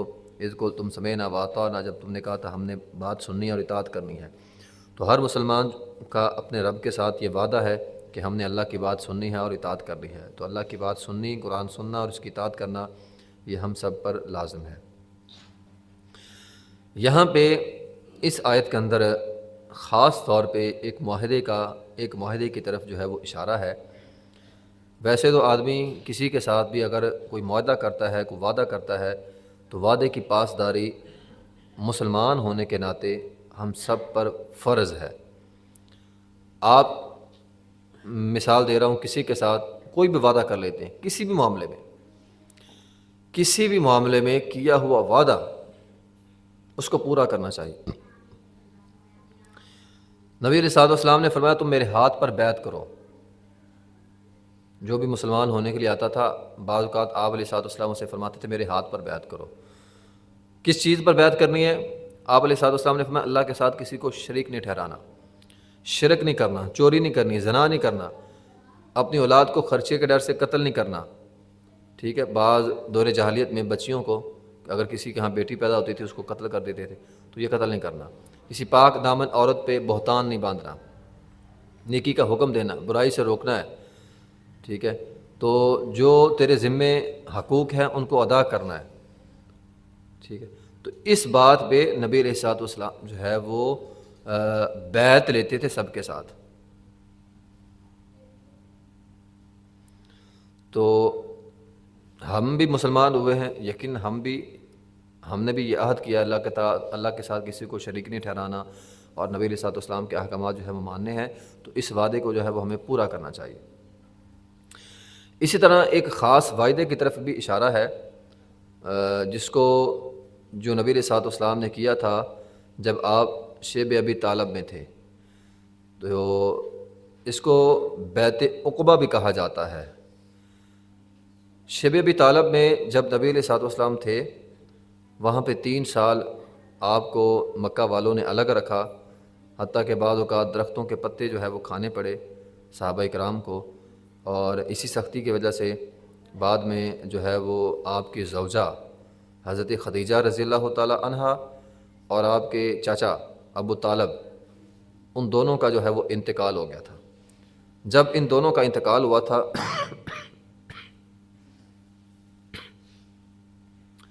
ان دونوں کی وجہ سے کفار نے کبھی بھی نبی علیہ الصلوۃ والسلام کی ذات پہ جو ہے وہ ہاتھ نہیں ڈالا تھا، قتل نہیں کرنا چاہا تھا۔ جب یہ دونوں اشخاص چلے گئے، ابو طالب ایک سردار تھے اور خدیجہ رضی اللہ تعالیٰ عنہ ہماری ماں نبی علیہ الصلوۃ والسلام کی زوجہ، وہ بھی ایک اعلیٰ خاندان میں سے تھی، اثر و رسوخ والی خاتون تھی، تو اس کی وجہ سے بھی وہ نبی علیہ الصلوۃ والسلام کو کبھی قتل نہیں کر سکے۔ تو جیسے ہی یہ دونوں انتقال کر گئے، آپ پہ جو ہے وہ صحابہ کرام پہ اور نبی علیہ الصلوۃ والسلام کی ذات پہ کافروں کی طرف سے ظلم جو ہے وہ بڑھ گیا۔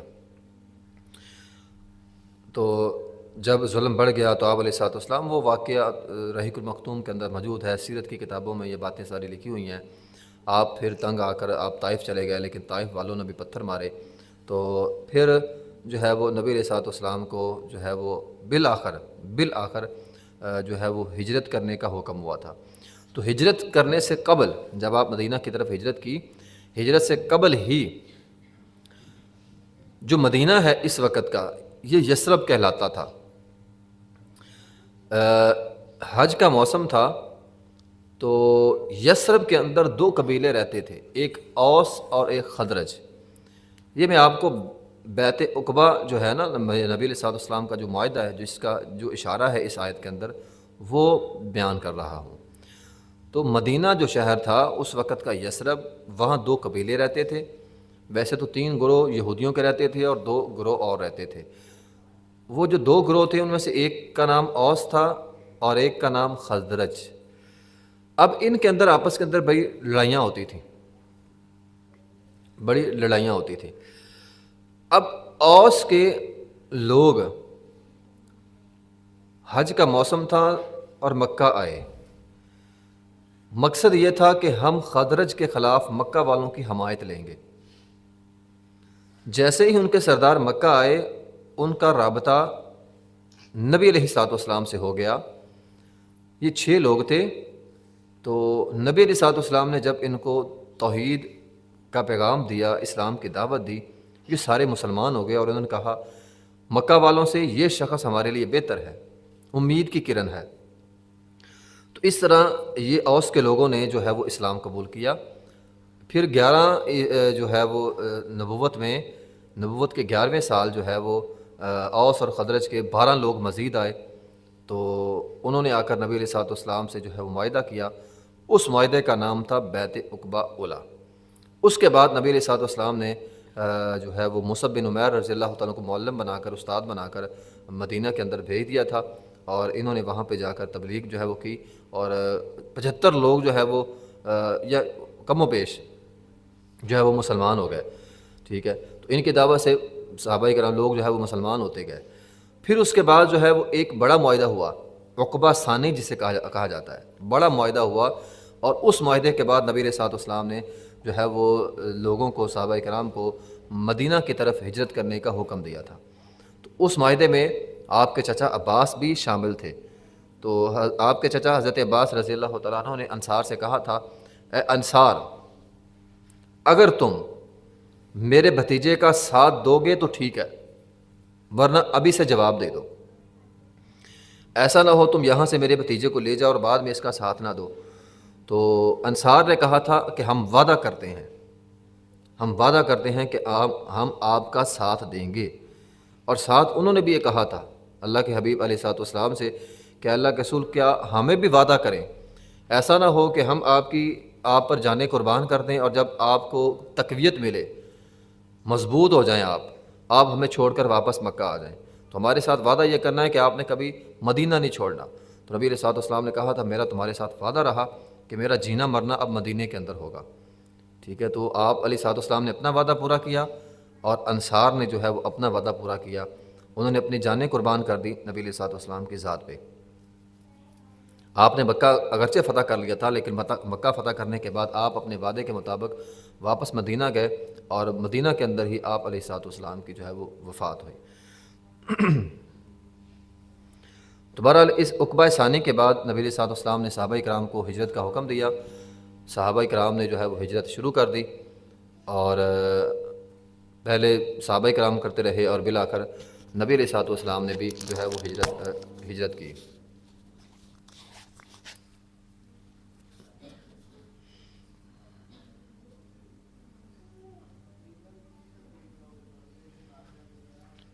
یا ایھا الذین آمنوا کونوا قوامین للہ شہداء بالقسط ولا یجرمنکم شنآن قوم علی الا تعدلوا اعدلوا هو اقرب للتقوی واتقوا اللہ ان اللہ خبیر بما تعملون. اے لوگو جو ایمان لائے ہو، کونوا قوامین، اللہ کی خاطر، کونوا قوامین للہ، اللہ کی خاطر قائم رہنے والوں اور بالقسط اور انصاف کرنے والوں کے ساتھی بن جاؤ. شہداء بالقسط، انصاف کرنے والوں کے ساتھ گواہی دینے والے بن جاؤ.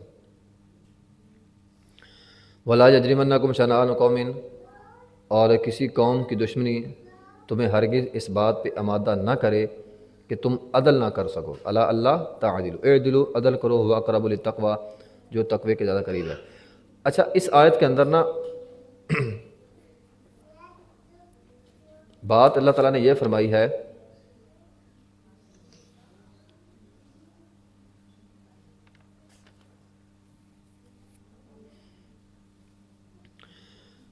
ایک آدمی تھا جو بظاہر مسلمان تھا لیکن حقیقت میں وہ منافق تھا. اس کا ایک یہودی کے ساتھ جو ہے وہ نا اس نے یہودی پر الزام لڑائی ہوگی نا اس کی یہودی کے ساتھ. تو ایک منافق نے ایک مسلمان کی جو ہے وہ زرہ چرائی. زرہ چرانے کے بعد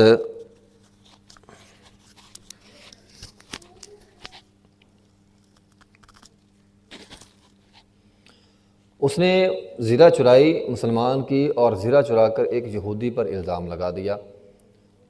اب دونوں کی لڑائی شروع ہو گئی. یہودی کہتا ہے میں نے یہ کام نہیں کیا، تو اس کی زیرہ جو ہے وہ یہودی پاس سے ملی تھی. مسلمان نے کہا تیرے سے برآمد ہوئی ہے، چوری بھی تو نے کی ہے. اب یہ جھگڑا جو ہے وہ نبی علیہ الصلوۃ والسلام کے پاس آ گیا. اب منافق نے یہ سوچا کہ میں تو بظاہر مسلمان ہوں، فیصلہ میرے حق میں ہوگا. لیکن نبی علیہ الصلوۃ والسلام نے جب تحقیق کی تو پتہ چلا کہ یہودی کا اس میں کوئی قصور نہیں تھا. تو آپ علیہ الصلوۃ والسلام نے یہودی کے حق میں جو ہے وہ فیصلہ کر دیا. تو اسی بات کی طرف جو ہے وہ اس آیت کے اندر رہنمائی ہے کہ یہ آپ علیہ الصلوۃ والسلام کو رہنمائی دی گئی کہ اے پیغمبر، یا ایھا الذین آمنوا کونوا قوامین للہ شہداء بالقسط، انصاف کرنے والوں کے ساتھ کھڑے ہونا ہے. کبھی بھی کسی بھی قوم کا قرب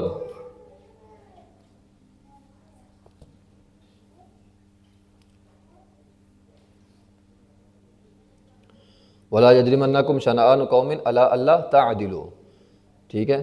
تو کسی بھی قوم، ہمارے یہاں ہوتا ہے نا، قومیں ہوتی ہیں، یہ میری قوم، میرا قبیلہ، میرا خاندان، میرا گھر۔ ہم سچ اور جھوٹ کو نہیں دیکھتے، اپنے خاندان کو، اپنے علاقے کو، اپنی بستی کو دیکھتے ہیں۔ چونکہ یہ میرے گھر والا ہے، ہمارے گھر میں سے ہے، یا ہمارے محلے والوں میں سے ہے، تو میں نے بس اس کا ساتھ دینا ہے۔ چونکہ یہ میرا دوست ہے، میں نے اس کا ساتھ دینا ہے۔ غلط بھی ہو، جھوٹ بھی ہو، اس نے جرم بھی کیا، ہم کہتے ہیں نہیں، ہم نے ساتھ ہی دینا ہے۔ تو قرآن کہتا ہے نہیں، ساتھ دینا انصاف کا۔ اگر آپ کا مخالف، آپ کا دشمن، وہ بھی حق پر ہے تو آپ اس کا ساتھ دیں۔ اگر آپ کا اپنا حق پر ہے تو آپ اس کا ساتھ دیں۔ اگر آپ کا اپنا غلط ہے تو آپ، انصاف کا تقاضا یہ ہے کہ آپ اسے غلط کہیں، خواہ وہ آپ کا بھائی ہو، آپ کا قریبی رشتہ دار ہو، کوئی بھی ہو۔ اگر وہ غلط ہے تو غلط کو غلط کہنا چاہیے، صحیح کو صحیح کہنا چاہیے، اگرچہ تمہارا قریبی رشتہ دار ہی کیوں نہ ہو۔ تو فرمایا ولا یجرمنکم شنآن قوم، یہودی اگرچہ آپ کے دشمن ہیں، یہودی اگرچہ بہت ساری خباثتیں کرتے ہیں، لیکن یہ چوری والا کام اس یہودی نے نہیں کیا۔ اعدلوا هو اقرب للتقوی، آپ یہودی پر یہودی کے خلاف فیصلہ نہ کریں، آپ عدل کے ساتھ کھڑے ہو جائیں۔ تو عدل کے ساتھ کھڑا ہونا زیادہ تقوی والی بات ہے۔ تو جب بھی کہیں جگہ لڑائی ہو تو ہمیں انصاف کے ساتھ کھڑا ہونا چاہیے، عدل کے ساتھ، نہ کہ اپنی رشتہ داری، اپنا عزیز و اقارب ہم دیکھیں، یا محلے داری یا رشتہ داری دیکھیں، تو یہ غلط ہے۔ انصاف کا بول بالا کرنا چاہیے، اور جس نے غلط کیا اسے غلط کہیں، اور جس نے صحیح کیا اسے صحیح کہیں۔ اس حوالے سے ایک واقعہ آپ کو سناتا ہوں۔ حضرت علی رضی اللہ تعالیٰ عنہ کا یہ واقعہ ہے۔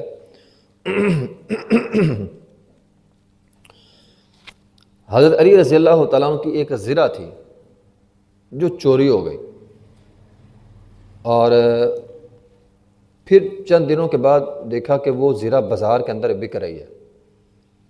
حضرت علی رضی اللہ تعالیٰ فرمانے لگے یہ زرہ تو میری ہے، یہ بازار کے اندر کیسے بک رہی ہے؟ تو وہ قاضی کے پاس چلے گئے۔ قاضی شرح ہوتے تھے ان کے دور میں، بڑے قاضی۔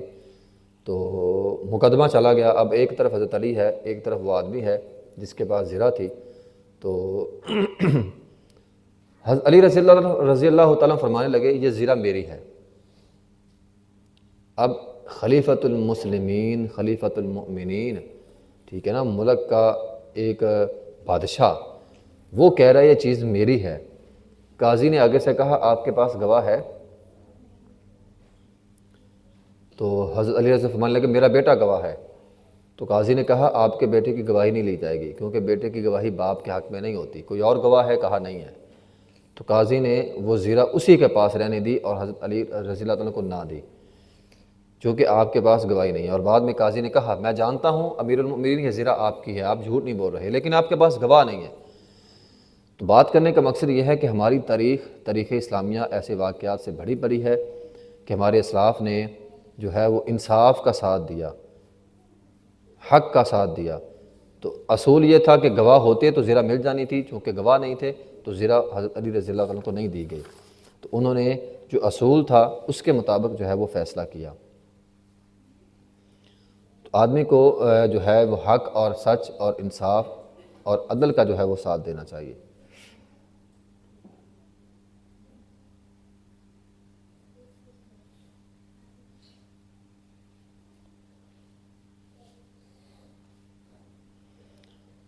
آگے یہ آیت نمبر جو ہے وہ 12 ہے، یا ایھا الذین وَلَقَدْ أَخَذَ اللَّهُ مِیثَاقَ بَنِی إِسْرَائِیلَ وَبَعَثْنَا مِنْهُمُ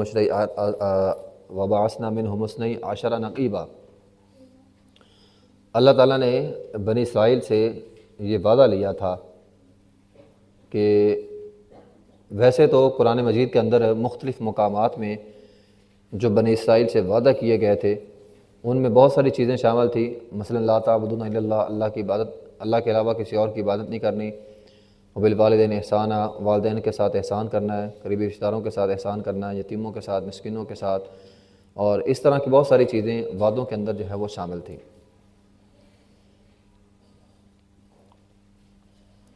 بنی اسرائیل چونکہ ایک بہت بڑی تعداد میں تھے، وبعثنا منہم اثنی عشرہ نقیبا، تو ان کے لیے 12 گروہ بنا کے 12 سردار جو ہے وہ ان کے بنا دیے گئے۔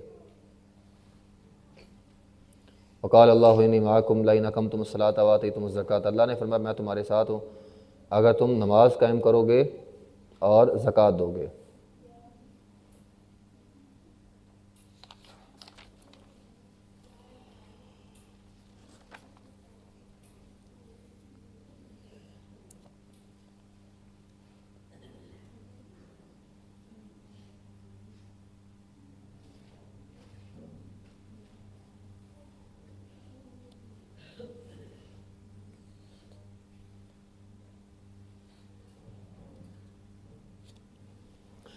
آگے یہ آیت نمبر 14 ہے، وَمِنَ الَّذِينَ قَالُوا إِنَّا نَصَارَىٰ أَخَذْنَا مِيثَاقَهُمْ فَنَسُوا حَظًّا مِّمَّا ذُكِّرُوا بِهِ فَأَغْرَيْنَا بَيْنَهُمُ الْعَدَاوَةَ وَالْبَغْضَاءَ إِلَىٰ يَوْمِ الْقِيَامَةِ۔ بات یہ ہے کہ اس آیت کے اندر اللہ تعالیٰ نے عیسائیوں کی جو ہے وہ بات کی ہے، تو اللہ تعالیٰ فرماتے ہیں فَأَغْرَيْنَا بَيْنَهُمُ الْعَدَاوَةَ وَالْبَغْضَاءَ، عیسائیوں کی آپس کے اندر اللہ تعالیٰ نے دشمنی ڈال دی۔ قیامت تک عیسائی آپس کے اندر لڑتے رہیں گے۔ آج بھی آپ دیکھ لیں عیسائیوں کی بڑے 3 گروہ ہیں، وہ کتابوں میں ہے، ویسے بھی ان کے 3 گروہ ہیں، کیتھولک ہو گیا اور وہ جو آرتھوڈکس وغیرہ، تو یہ 3 گروہ ہیں تقریباً ان کے، اور یہ آج تک آپس کے اندر لڑ رہے ہیں، ٹھیک ہے۔ فَأَغْرَيْنَا بَيْنَهُمُ الْعَدَاوَةَ وَالْبَغْضَاءَ، عیسائی قیامت تک آپس میں لڑتے رہیں گے، یہ قرآن کا حکم ہے، یہ کبھی سکھ سے نہیں بیٹھیں گے اور یہ آپس کے اندر جو ہے وہ لڑتے رہیں گے۔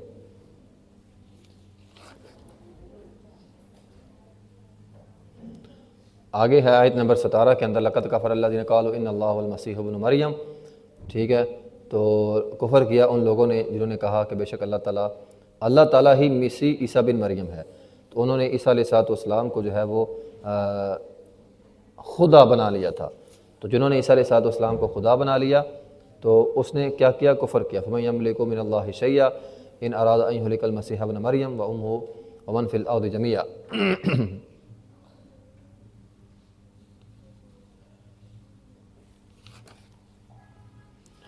وقالت اليہود والنصارى نحن ابناء اللہ واحباؤہ، تو اللہ تعالیٰ فرماتے ہیں کہ یہودیوں نے اور عیسائیوں نے کہا کہ نحن ابناء اللہ واحباؤہ، ہم اللہ کے بیٹے ہیں اور اللہ کے چہیتے ہیں۔ تو انہوں نے، عیسائیوں نے اور یہودیوں نے یہاں تک جو ہے وہ دعویٰ کیا کہ نحن ابناء اللہ، ہم اللہ کی اولاد ہیں، واحباؤہ، اور ہم اللہ کے چہیتے ہیں، یعنی ہمیں اللہ تعالیٰ کبھی بھی جہنم کے اندر نہیں پھینکے گا، ہم تو اللہ تعالیٰ کی اولاد ہیں، اللہ تعالیٰ کے چہیتے ہیں، تو اللہ تعالیٰ اپنی اولاد کو، اپنے چہیتوں کو جہنم کے اندر کیوں پھینکے گا؟ تو قُلْ فَلِمَ يُعَذِّبُكُم بِذُنُوبِكُم، تو ہم نہیں جا سکتے۔ تو اللہ تعالیٰ نے فرمایا اچھا اگر تم اللہ کی اولاد ہو تو اللہ تمہیں عذاب کیوں دے رہا ہے دنیا میں تم پر مصیبتیں پریشانیاں جو ہے وہ کیوں ہیں؟ تو اسی لیے ہے کہ تم اللہ کی اولاد نہیں ہو۔ آج کا مسلمان بھی یہ کہتا ہے کہ میں محمد صلی اللہ علیہ وسلم کا امتی ہوں اور میں نے جنت میری ہے، بس میں جو مرضی کرتا پھروں، تو یہ دعوے جو ہیں وہ غلط ہیں۔ کوئی بھی اللہ کا چہیتا نہیں ہے، کوئی بھی اللہ کی اولاد میں سے نہیں ہے۔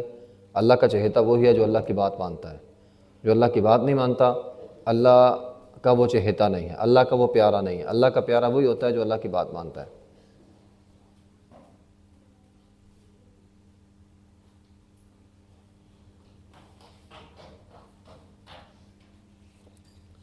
تو وقالت الیہود والنصارى نحن ابناء اللہ واحباؤہ، تو انہوں نے کہا ہم اللہ کے اولاد ہیں اور اللہ کے چہیتے ہیں۔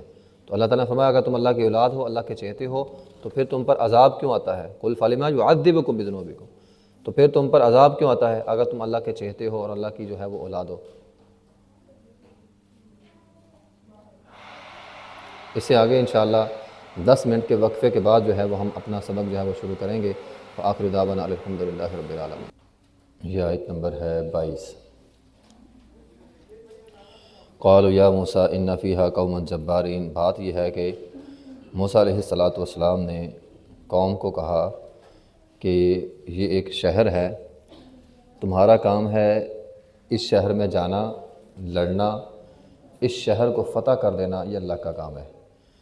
انہوں نے کہا اے موسیٰ، یہ جو پچھلی آیت کے اندر ہے یا قوم ادخلوا الارض المقدسۃ التی کتب اللہ لکم، اللہ نے آیت نمبر 21 کے اندر کہا تھا کہ اے قوم، تم نے، موسیٰ علیہ السلام نے قوم سے کہا اے میری قوم، تم نے بس فقط اس شہر میں جانا ہے، جانا تمہارا کام ہے، یعنی بیت المقدس، مقدس یہاں فلسطین کا علاقہ مراد ہے، شام کا علاقہ جو ہے وہ مراد ہے، تو تم نے صرف وہاں پہ جانا ہے اور وہ علاقہ تمہارے لیے لکھ دیا گیا، یعنی تمہارے لیے میراث کے طور پر لکھ دیا گیا۔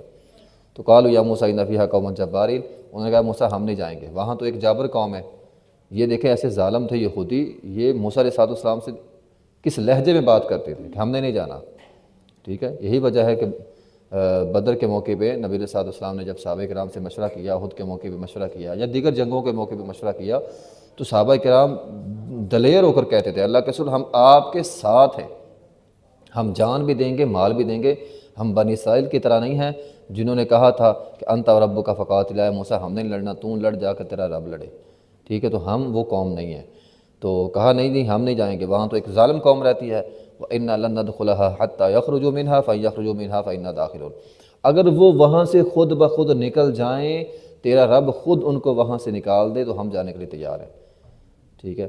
یعنی پکی پکائی کھیر ہے، وہ بھی کوئی ہمارے منہ میں ڈالے تو ہم کھائیں گے، وہ بھی نہیں کھا سکتے۔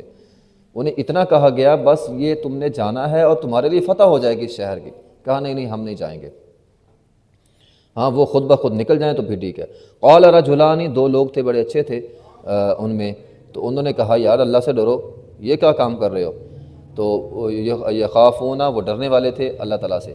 دیکھیں میں یہاں پہ رک کر یہی بات کہوں گا کہ دو لوگوں نے ان کو نصیحت کی، وہ دو لوگ کون تھے؟ ان کا جو وصف قرآن نے بیان کیا وہ یخافون، وہ اللہ تعالیٰ سے ڈرنے والے تھے۔ تو اللہ سے جو ڈرنے والے لوگ ہوتے ہیں نا، اللہ ان کا تذکرہ قرآن میں کرتا ہے۔ تو روزوں کا مقصد بھی اللہ کا ڈر ہے، ہم نے روزہ رکھا ہوا ہے تو یہ اللہ کا ڈر ہم نے حاصل کرنا ہے، اور ڈر محبت ہوتی ہے۔ اب والدین سے ڈرتے ہیں کس لیے؟ کہ والدین سے محبت ہوتی ہے، کہیں والدین ہم سے ناراض نہ ہو جائیں، تو اللہ کی محبت حاصل کرنے کے لیے ہم گناہوں سے ڈرتے ہیں کہ کہیں ہم سے گناہ نہ ہو جائے۔ تو روزوں کا مقصد بھی اللہ کا ڈر ہے، تو جس کو اللہ کا ڈر نصیب ہو جاتا ہے پھر اللہ ان کے تذکرے کرتا ہے۔ اب دو لوگ ڈرنے والے تھے، اللہ نے ان کا تذکرہ قرآن میں کیا ہے۔ تو اگر ہم بھی ڈرنے والے بن جائیں گے، نبی علیہ السلام کے حدیث کے مطابق جو بندہ اللہ سے ڈرنے والا بن جاتا ہے، اللہ کے دین کی طرف نکل پڑتا ہے، پھر اللہ ان کا تذکرہ فرشتوں میں کرتے ہیں۔ یہاں اللہ تعالیٰ نے ان کا تذکرہ قرآن میں کیا، ورنہ عام حالات میں اللہ تعالیٰ ان کا تذکرہ جو ہے وہ فرشتوں میں کرتا ہے۔ تو اس لیے اللہ کا ڈر، خوف جو ہے وہ انسان کو ہونا چاہیے۔ تو جو ڈرنے والے تھے انہوں نے کہا یار تم سے وعدہ تو کر اللہ تعالیٰ نے کیا ہے، ادخلوا علیہم الباب، تمہارا کام ہے صرف دروازے کے اندر جانا، فَإِذَا دَخَلْتُمُوهُ فَإِنَّكُمْ غَالِبُونَ، جیسے ہی تم اندر جاؤ گے غالب ہو جاؤ گے۔ اندر جانے کے لیے بھی تیار نہیں، اب گارنٹی دے رہا ہے اللہ۔ یہ ایسی یہود بدبخت ترین قوم تھی کہ اللہ اور اس کا رسول گارنٹی دے رہے ہیں کہ تمہارا کام صرف دروازے کے اندر جانا ہے، اندر بھی نہیں جا رہے، ہم نہیں جائیں گے بھی۔ قال یا موسیٰ انا لن ندخلها ابدا ما داموا فيها، جب تک وہ ان کے اندر، وہ ظالم قوم ان کے اندر موجود ہے ہم تو نہیں جائیں گے۔ فاذهب انت وربك فقاتلوا، اور تیرا رب جائے اور جا کر لڑے۔ اللہ تعالیٰ نے پھر سزا کے طور پر کہا ٹھیک ہے اے موسیٰ قال فإنها محرمة عليهم 40 سنة، آیت نمبر 26 کے اندر اللہ تعالیٰ نے فرمایا موسیٰ سزا کے طور پر اب یہ 40 سال تک صحرائے سینا میں رہیں گے۔ تو میدان تی آج بھی مصر کے اندر جو ہے وہ موجود ہے، صحرا ہے وہاں پہ۔ تو یہ جو ہے نا، یہ جو یہودی اسرائیل آج بھی غزہ کے اور فلسطین کے مسلمانوں کو یہی کہتا ہے کہ جس صحرائے سینا میں 40 سال ہم نے گزارے تھے، اسی صحرائے سینا میں میدان تی میں تم جاؤ مصر کے اندر، وہاں پہ جا کے رہو، تو یہ فلسطین کا علاقہ چھوڑ دو۔ تو یہ آج بھی ان کو یہی کہتے ہیں کہ ہمارے بڑوں نے وہاں پہ 40 سال گزارے تھے۔ تو بہرحال 40 سال گزارے، اب اللہ تعالیٰ کا پیار دیکھیں، ہم اللہ تعالیٰ کی رحمت کو سمجھتے نہیں ہیں۔ یہ وہ لوگ تھے جو انبیاء کی بات نہیں مان رہے، لیکن پھر بھی اللہ تعالیٰ نے ان پر انعام کیا، ان پر منصلبہ اتارا، ٹھیک ہے۔ انبیاء کی دعا سے موسیٰ علیہ السلام دعا کرتے تھے، منصلبہ آتا تھا، پھر بادل آ جاتے تھے، بادل سایہ کرتے تھے، منصلبہ آتا تھا، یہ کھاتے تھے، ٹھیک ہے۔ میں نے من اور سلوے کے بارے میں بتایا تھا، من جو ہے وہ ایک بوٹی ہوتی تھی، تو یہ اس طرح جو ہے وہ ان کے لیے اگاتی تھی، میٹھی ہوتی تھی اور یہ کھا لیتے تھے۔ اور سلوہ کو بٹیر نما پرندہ ہوتا تھا، ان کے سامنے آتا تھا اور یہ پکڑ کر ان کو بھون کر جو ہے وہ کھا لیتے تھے۔ آگے آیت نمبر 27 کے اندر وَاتْلُ عَلَيْهِمْ نَبَأَ بَنِي آدَمَ بِالْحَقِّ إِذْ قَرَّبَا قُرْبَانًا فَتُقُبِّلَ مِنْ أَحَدِهِمَا وَلَمْ يُتَقَبَّلْ مِنَ الْآخَرِ۔ آدم علیہ السلام کے 2 بیٹے تھے۔ ہمارے معاشرے میں بہت ساری باتیں مشہور ہیں، یہ میری باتیں دھیان سے سن لیں۔ آدم علیہ السلام کے بیٹوں کا نام کسی بھی جگہ پہ نہیں ہے۔ یہ جو نام ہے نا قبیل اور حبیل، یہ نہ قرآن میں ہے، نہ حدیث میں ہے، کسی بھی صحیح حدیث میں نہیں ہے۔ یہ ساری کی ساری بنی اسرائیلی روایات ہیں، ہم نہ ان کو سچا کہتے ہیں نہ جھوٹا کہتے ہیں۔ تو آدم کے بیٹوں کا نام اللہ تعالیٰ نے نہیں بیان کیا، تو ہمیں بھی نہیں کرنا چاہیے۔ تو بہرحال آدم کے 2 بیٹے تھے، ایک نے اللہ تعالیٰ نے ان کو دونوں کو حکم دیا کہ قربانی کرو۔ اب ہمارے ہاں اس پر ایک کہانی گھڑی گئی ہے۔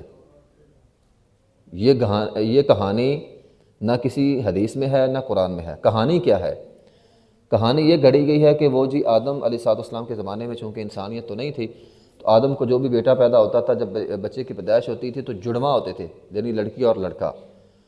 تو لڑکی اور لڑکے کی اکٹھی پیدائش ہوتی تھی، تو پہلے ایک لڑکی اور لڑکا پیدا ہو گیا، پھر اس کے بعد پھر دوسرا لڑکی اور لڑکا پیدا ہونا ہے، تو جو دوسرا جوڑا ہوتا تھا نا، اس جوڑے کی اس پہلے جوڑے کے ساتھ شادی ہو جاتی تھی، یعنی دوسرے جوڑے کی لڑکی کی پہلے جوڑے کے لڑکے کے ساتھ، اور پہلے جوڑے کی لڑکی کی دوسرے جوڑے کے لڑکے کے ساتھ شادی ہوتی تھی۔ تو یہ ساری ایک کہانی ہے، اس طرح کی بات ویسے کسی حدیث کے اندر یا قرآن کے اندر تو نہیں ہے۔ مشہور یہی ہے، لوگ بیان یہ کرتے ہیں، تفاسیر کے اندر یہ واقعہ لکھا ہوا، لیکن اس کی میں بتا رہا ہوں کوئی حقیقت نہیں ہے۔ تو وہاں پہ واقعہ لکھا ہوا جی، وہ جی ایک بھائی کی ساتھ پیدا ہونے والی جو بہن تھی وہ خوبصورت تھی، دوسرے بھائی کے ساتھ پیدا ہونے والی جو بہن تھی وہ خوبصورت نہیں تھی۔ تو ایک بھائی نے کہا نہیں جی میں تو اس کے ساتھ شادی نہیں کروں گا، تو اس بنا پر اس نے اپنے بھائی کو قتل کر لیا تاکہ یہ ان دونوں کے ساتھ میں ہی شادی کر لوں۔ تو یہ صرف ایک جو ہے وہ کہانی ہے، اس کا کسی صحیح حدیث کے اندر کوئی ثبوت نہیں ملتا۔ حکم اللہ نے دیا ان کو قربانی کریں، کس وجہ سے دیا وہ وجہ اللہ نے بیان نہیں کی۔ جو اللہ نے نہیں بیان کی تو خام خواہ ہمیں وجہ بیان کرنے کی ضرورت بھی نہیں ہے۔ قربانی کا حکم اللہ تعالیٰ نے دیا، اب کیا ہوا، ایک کی قربانی قبول ہوگی دوسرے کی قبول نہیں ہوئی۔ اس دور میں قربانی قبول اس طرح ہوتی تھی کہ ایک آگ آتی تھی جو کھا جاتی تھی۔ ہمارے یہاں تو اللہ تعالیٰ کا شکر ہے، اللہ تعالیٰ کی رحمت ہے کہ ہم قربانی کرتے ہیں 10 ذو الحجہ کو، بڑی عید کو، اور ہمیں گوشت کھانے کی اجازت بھی ہے، لیکن اس دور میں ایسا نہیں ہوتا تھا۔ جس نے قربانی کرنی ہے قربانی کر کے وہ گوشت جو ہے وہ رکھ دیتا تھا، آسمان سے ایک آگ آتی تھی اور کھا لیتی تھی۔ اب ہمیں تو حکم ہے گوشت خود کھانے کا، لیکن ہمیں ساتھ حکم ہے غریبوں کو کھلانے کا بھی۔ اب ہمارے ہاں یہ عجیب مسئلہ ہے کہ غریب بیچاروں کو ہم نہیں دیتے اور سارا قربانی کا گوشت خود کھا جاتے ہیں، یا جو ہے وہ گوشت کے اندر جو صحیح حصہ ہے وہ ہم اپنی فریج کی زینت بنا لیتے ہیں، اور جو صحیح نہیں ہے وہ چھچڑے وغیرہ اس طرح کی چیزیں جو ہے وہ اٹھا کر غریبوں کو دے دیتے ہیں۔ یہ ٹھیک نہیں ہے۔ قربانی اللہ کے لیے کی ہے، اللہ کے لیے خود بھی کھائیں اور غریبوں مسکینوں کو بھی کھلائیں۔ تو بہرحال ایک آگ آتی تھی کھا لیتی تھی، لیکن وہ آگ نہیں آئی۔ ایک بھائی کی قربانی قبول ہوگی، ایک کی قبول نہیں ہوئی۔ تو جس کی نہیں ہوئی تھی اس نے کہا جس کی قبول ہوگی تھی میں تجھے قتل کر دوں گا، اپنے بھائی کو کہہ رہا ہے میں تجھے قتل کر دوں گا، اور آگے سے بھائی کہتا ہے لئن بسطت الیہ یدک لتقتلنی ما انا بباسط یدی الیک لیقتلک، کہ اگر تو مجھے قتل کرنا چاہتا ہے تو میں تجھے قتل نہیں کروں گا۔ اب دوسرے بھائی کا حوصلہ دیکھیں اپنے بھائیوں کے بارے میں کہ اگر تم مجھے مارنا چاہتے ہو میں نہیں ماروں گا۔ جب خون کے رشتے ہوں نا تو وہاں پہ ایسا حوصلہ کرنا پڑتا ہے۔ آپ کا بھائی ہے، کوئی بہن ہے، کوئی عزیز قریبی ہے، تو یہ نہیں ہے کہ اگر اس نے آپ کو مارا ہے تو آپ مقابلے میں اسے ماریں گے، چونکہ اس نے مجھے مارا ہے تو میں ماروں گا۔ دو بہنوں کی لڑائی، دو بھائیوں کی لڑائی، بہن بھائی کی لڑائی، بچے چھوٹے بڑے بعض کا لڑائی ہو جاتی ہے، چونکہ ایک نے میرے ساتھ زیادتی کی ہے تو میں نے بھی کرنی ہے۔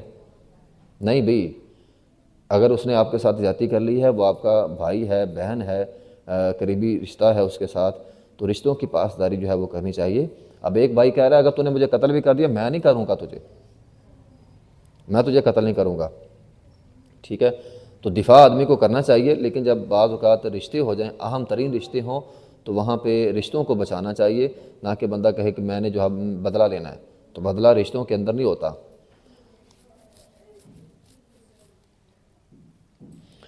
تو انی ارید ان اتبوء باسمی و اسمی کا فتکون من اصحاب النار، اگر تو مجھے قتل کر دے گا تو میرا اور تیرا گناہ تیرے ذمہ ہی ہوگا، یعنی کل قیامت کا دن ہوگا، چونکہ میں مظلوم ہوں تو میں تجھ سے بدلہ لوں گا، اور اس بدلے میں جو ہے وہ میرے گناہ تیرے کھاتے میں چلے جائیں گے۔ یہ مفلس والی حدیث ہے۔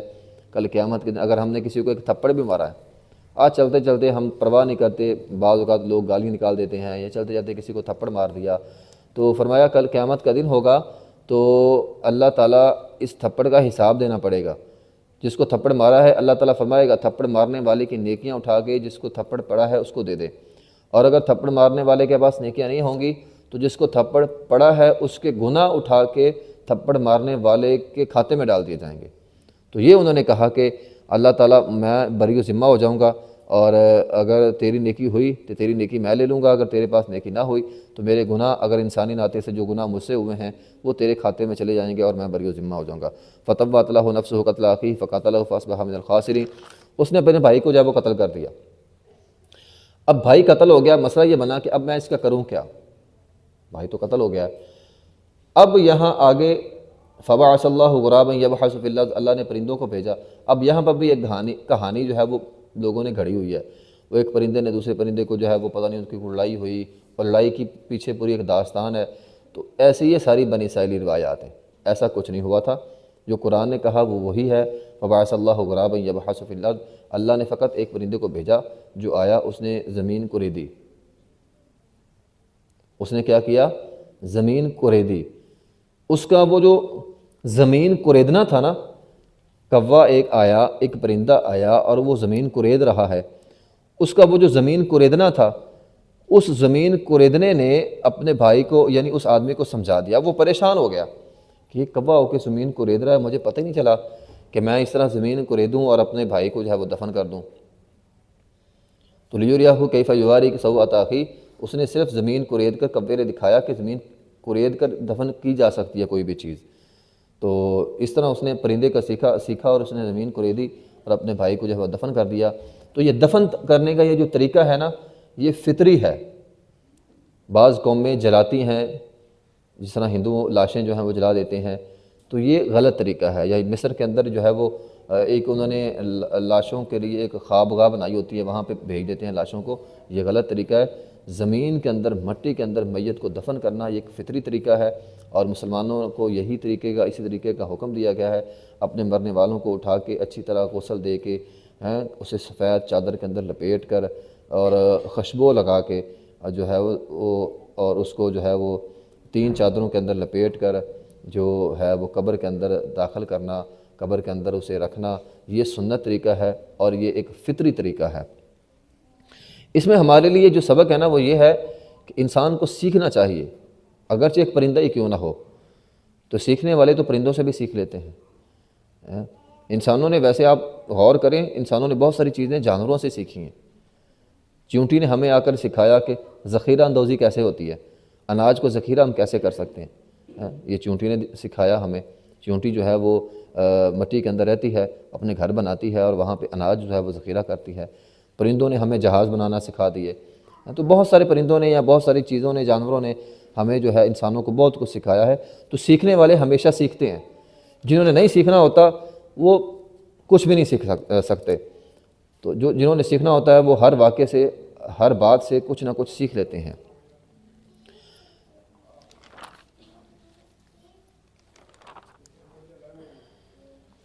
آگے آیت نمبر جو ہے وہ 35 ہے، یا ایھا الذین آمنوا اتقوا اللہ وابتغوا الیہ الوسیلہ۔ اس وسیلے کو سمجھ لیں۔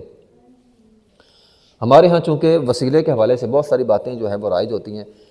دیکھیے، وسیلہ کس چیز کا ہو سکتا ہے؟ پہلی بات، وسیلہ کہتے ہیں ذریعہ، اللہ کے قرب حاصل کرنے کا ذریعہ، اس کو کہتے ہیں وسیلہ۔ وسیلہ کسے کہتے ہیں؟ اللہ کے قرب حاصل کرنے کا ذریعہ۔ اب ذریعہ کیا ہو سکتا ہے؟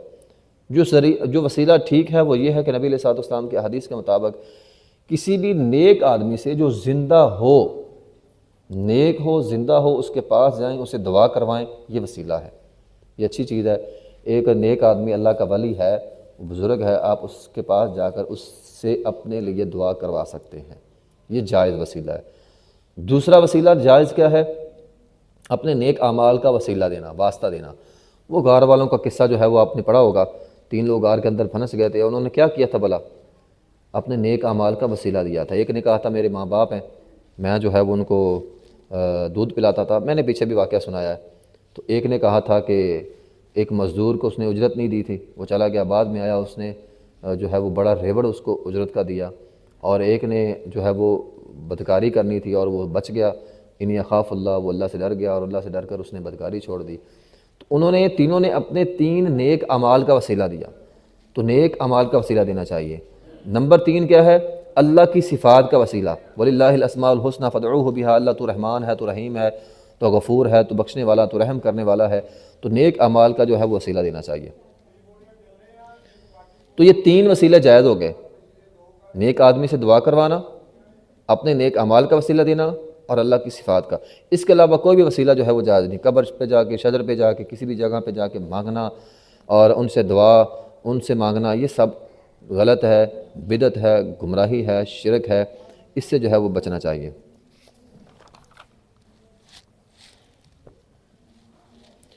آگے آیت نمبر 38 ہے، وسارق وسارقۃ فاقطعوا ایدیہما، چور کا ہاتھ جو ہے وہ کاٹ دینا چاہیے۔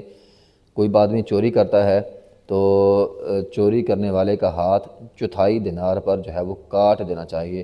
نبی علیہ الصلوۃ والسلام نے چور کا ہاتھ جو ہے وہ کاٹا ہے۔ آپ کے پاس ایک قبیلے کی سردار عورت آئی تھی، بڑے اس کا بھی جو ہے وہ سردار قسم کی عورت تھی، فاطمہ نامی، اس کا بھی نبی پاک علیہ الصلوۃ والسلام نے ہاتھ کاٹ دیا۔ تو یہ کوئی ظلم نہیں ہے، بعض لوگ سمجھتے ہیں یہ اسلام کی سزائیں بڑی ظلم سزائیں، تو یہ کوئی اسلام کوئی ظلم نہیں کر رہا، بلکہ آپ ذرا تصور کریں، اگر کسی ایک چور کا ہاتھ کاٹ دیا جائے نا، پورے معاشرے میں چوری ختم ہو جائے۔ چونکہ ہمارے ہاں اسلامی سزائیں نہیں ہیں، اس لیے ہمارے ہاں چوری جو ہے وہ بہت زیادہ ہوتی ہے۔ اگر کسی چور کا جو ہے وہ ہاتھ، اسی طرح کسی زانی کو سزا دی جائے تو معاشرے میں زنا ختم ہو جائے، تو چور کو اگر سزا مل جائے تو چوری معاشرے سے جو ہے وہ ختم ہو سکتی ہے۔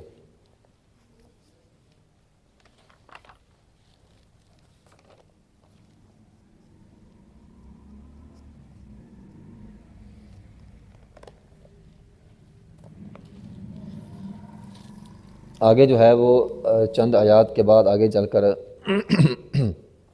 آیت نمبر 64 کے اندر ہے، وقالت الیہود ید اللہ مغلولہ، یہودی یہ کہتے تھے اللہ کا ہاتھ بندھا ہوا ہے۔ یہ ایک بڑی گھنونی بات تھی یہودیوں کی کہ اللہ تعالیٰ کے بارے میں گستاخانہ جملہ بولنا کہ نعوذ باللہ اللہ کا ہاتھ بندھا ہوا ہے۔ بلکہ وہ تو یہ بھی کہتے تھے ان اللہ فقیر، نعوذ باللہ ثم نعوذ باللہ، کہ اللہ فقیر ہے ونحن اغنیاء، ہم غنی ہیں۔ دیکھیں رمضان کا مہینہ ہے، یہ بات سمجھ لیں، اللہ کا ہاتھ بندھا ہوا نہیں ہے۔ آپ اللہ کے پاس آ جائیں پریشانیاں لے کر، دکھ لے کر، غم لے کر، گناہ لے کر، اللہ کا ہاتھ کھلا ہوا ہے۔ بل یداہ مبسوطتان ینفق کیف یشاء، نبی علیہ الصلوۃ والسلام نے فرمایا اللہ اپنے دونوں ہاتھ کھول کے رکھتا ہے سارا دن، تاکہ رات بھر گناہ کرنے والا جب آئے اللہ تعالیٰ اسے معاف کر دے، اور اللہ تعالیٰ ساری رات اپنے ہاتھ کو کھلا رکھتا ہے تاکہ دن بھر گناہ کرنے والا کسی بھی وقت آئے اور اللہ تعالیٰ اسے معاف کر دے۔ اللہ تو دیتا ہے، اللہ بن مانگے دیتا ہے، مانگنے سے بھی دیتا ہے، بن مانگے بھی دیتا ہے، اس لیے اللہ کی رحمت سے مایوس نہیں ہونا۔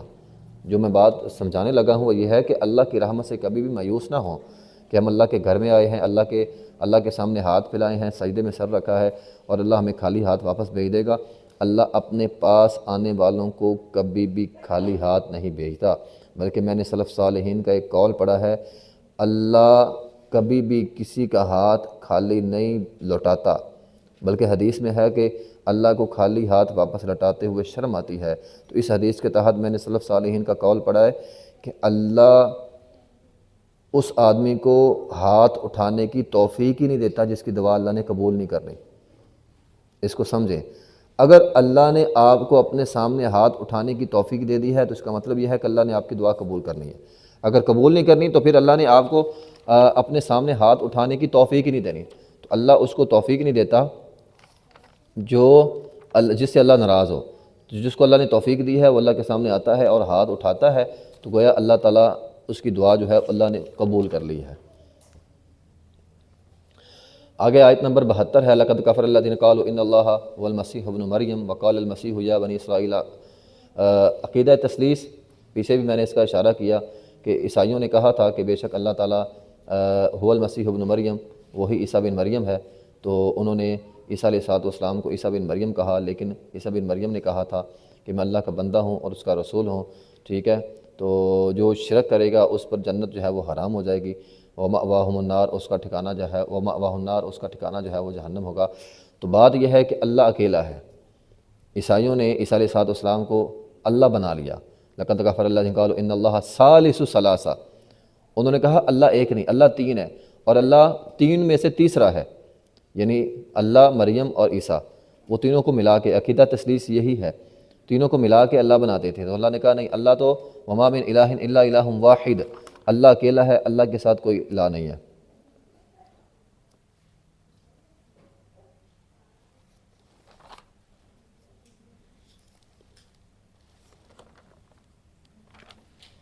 تو عقیدہ تثلیث کی اللہ تعالیٰ نے جو ہے وہ نفی کی ہے، تو اس پارے کی آخری آیت ہے آیت نمبر 82، لَتَجِدَنَّ أَشَدَّ النَّاسِ دَعْوَةً لِلَّذِينَ آمَنُوا الْيَهُودَ وَالَّذِينَ أَشْرَكُوا۔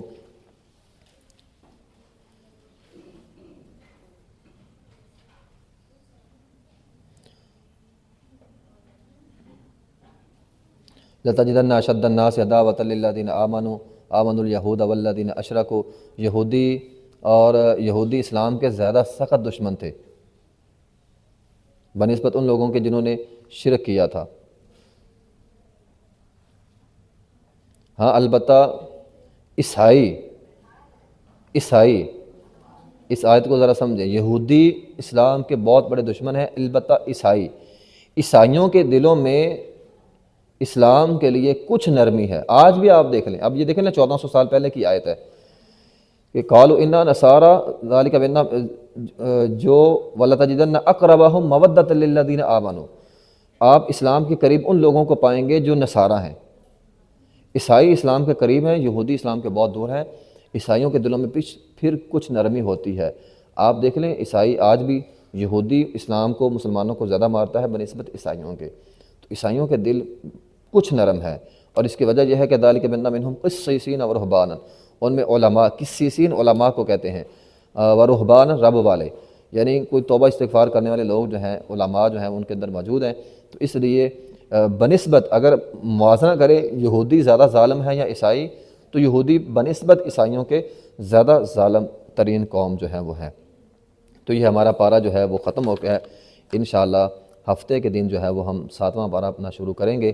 تو جمعے کے دن چونکہ ماہ رمضان ہے،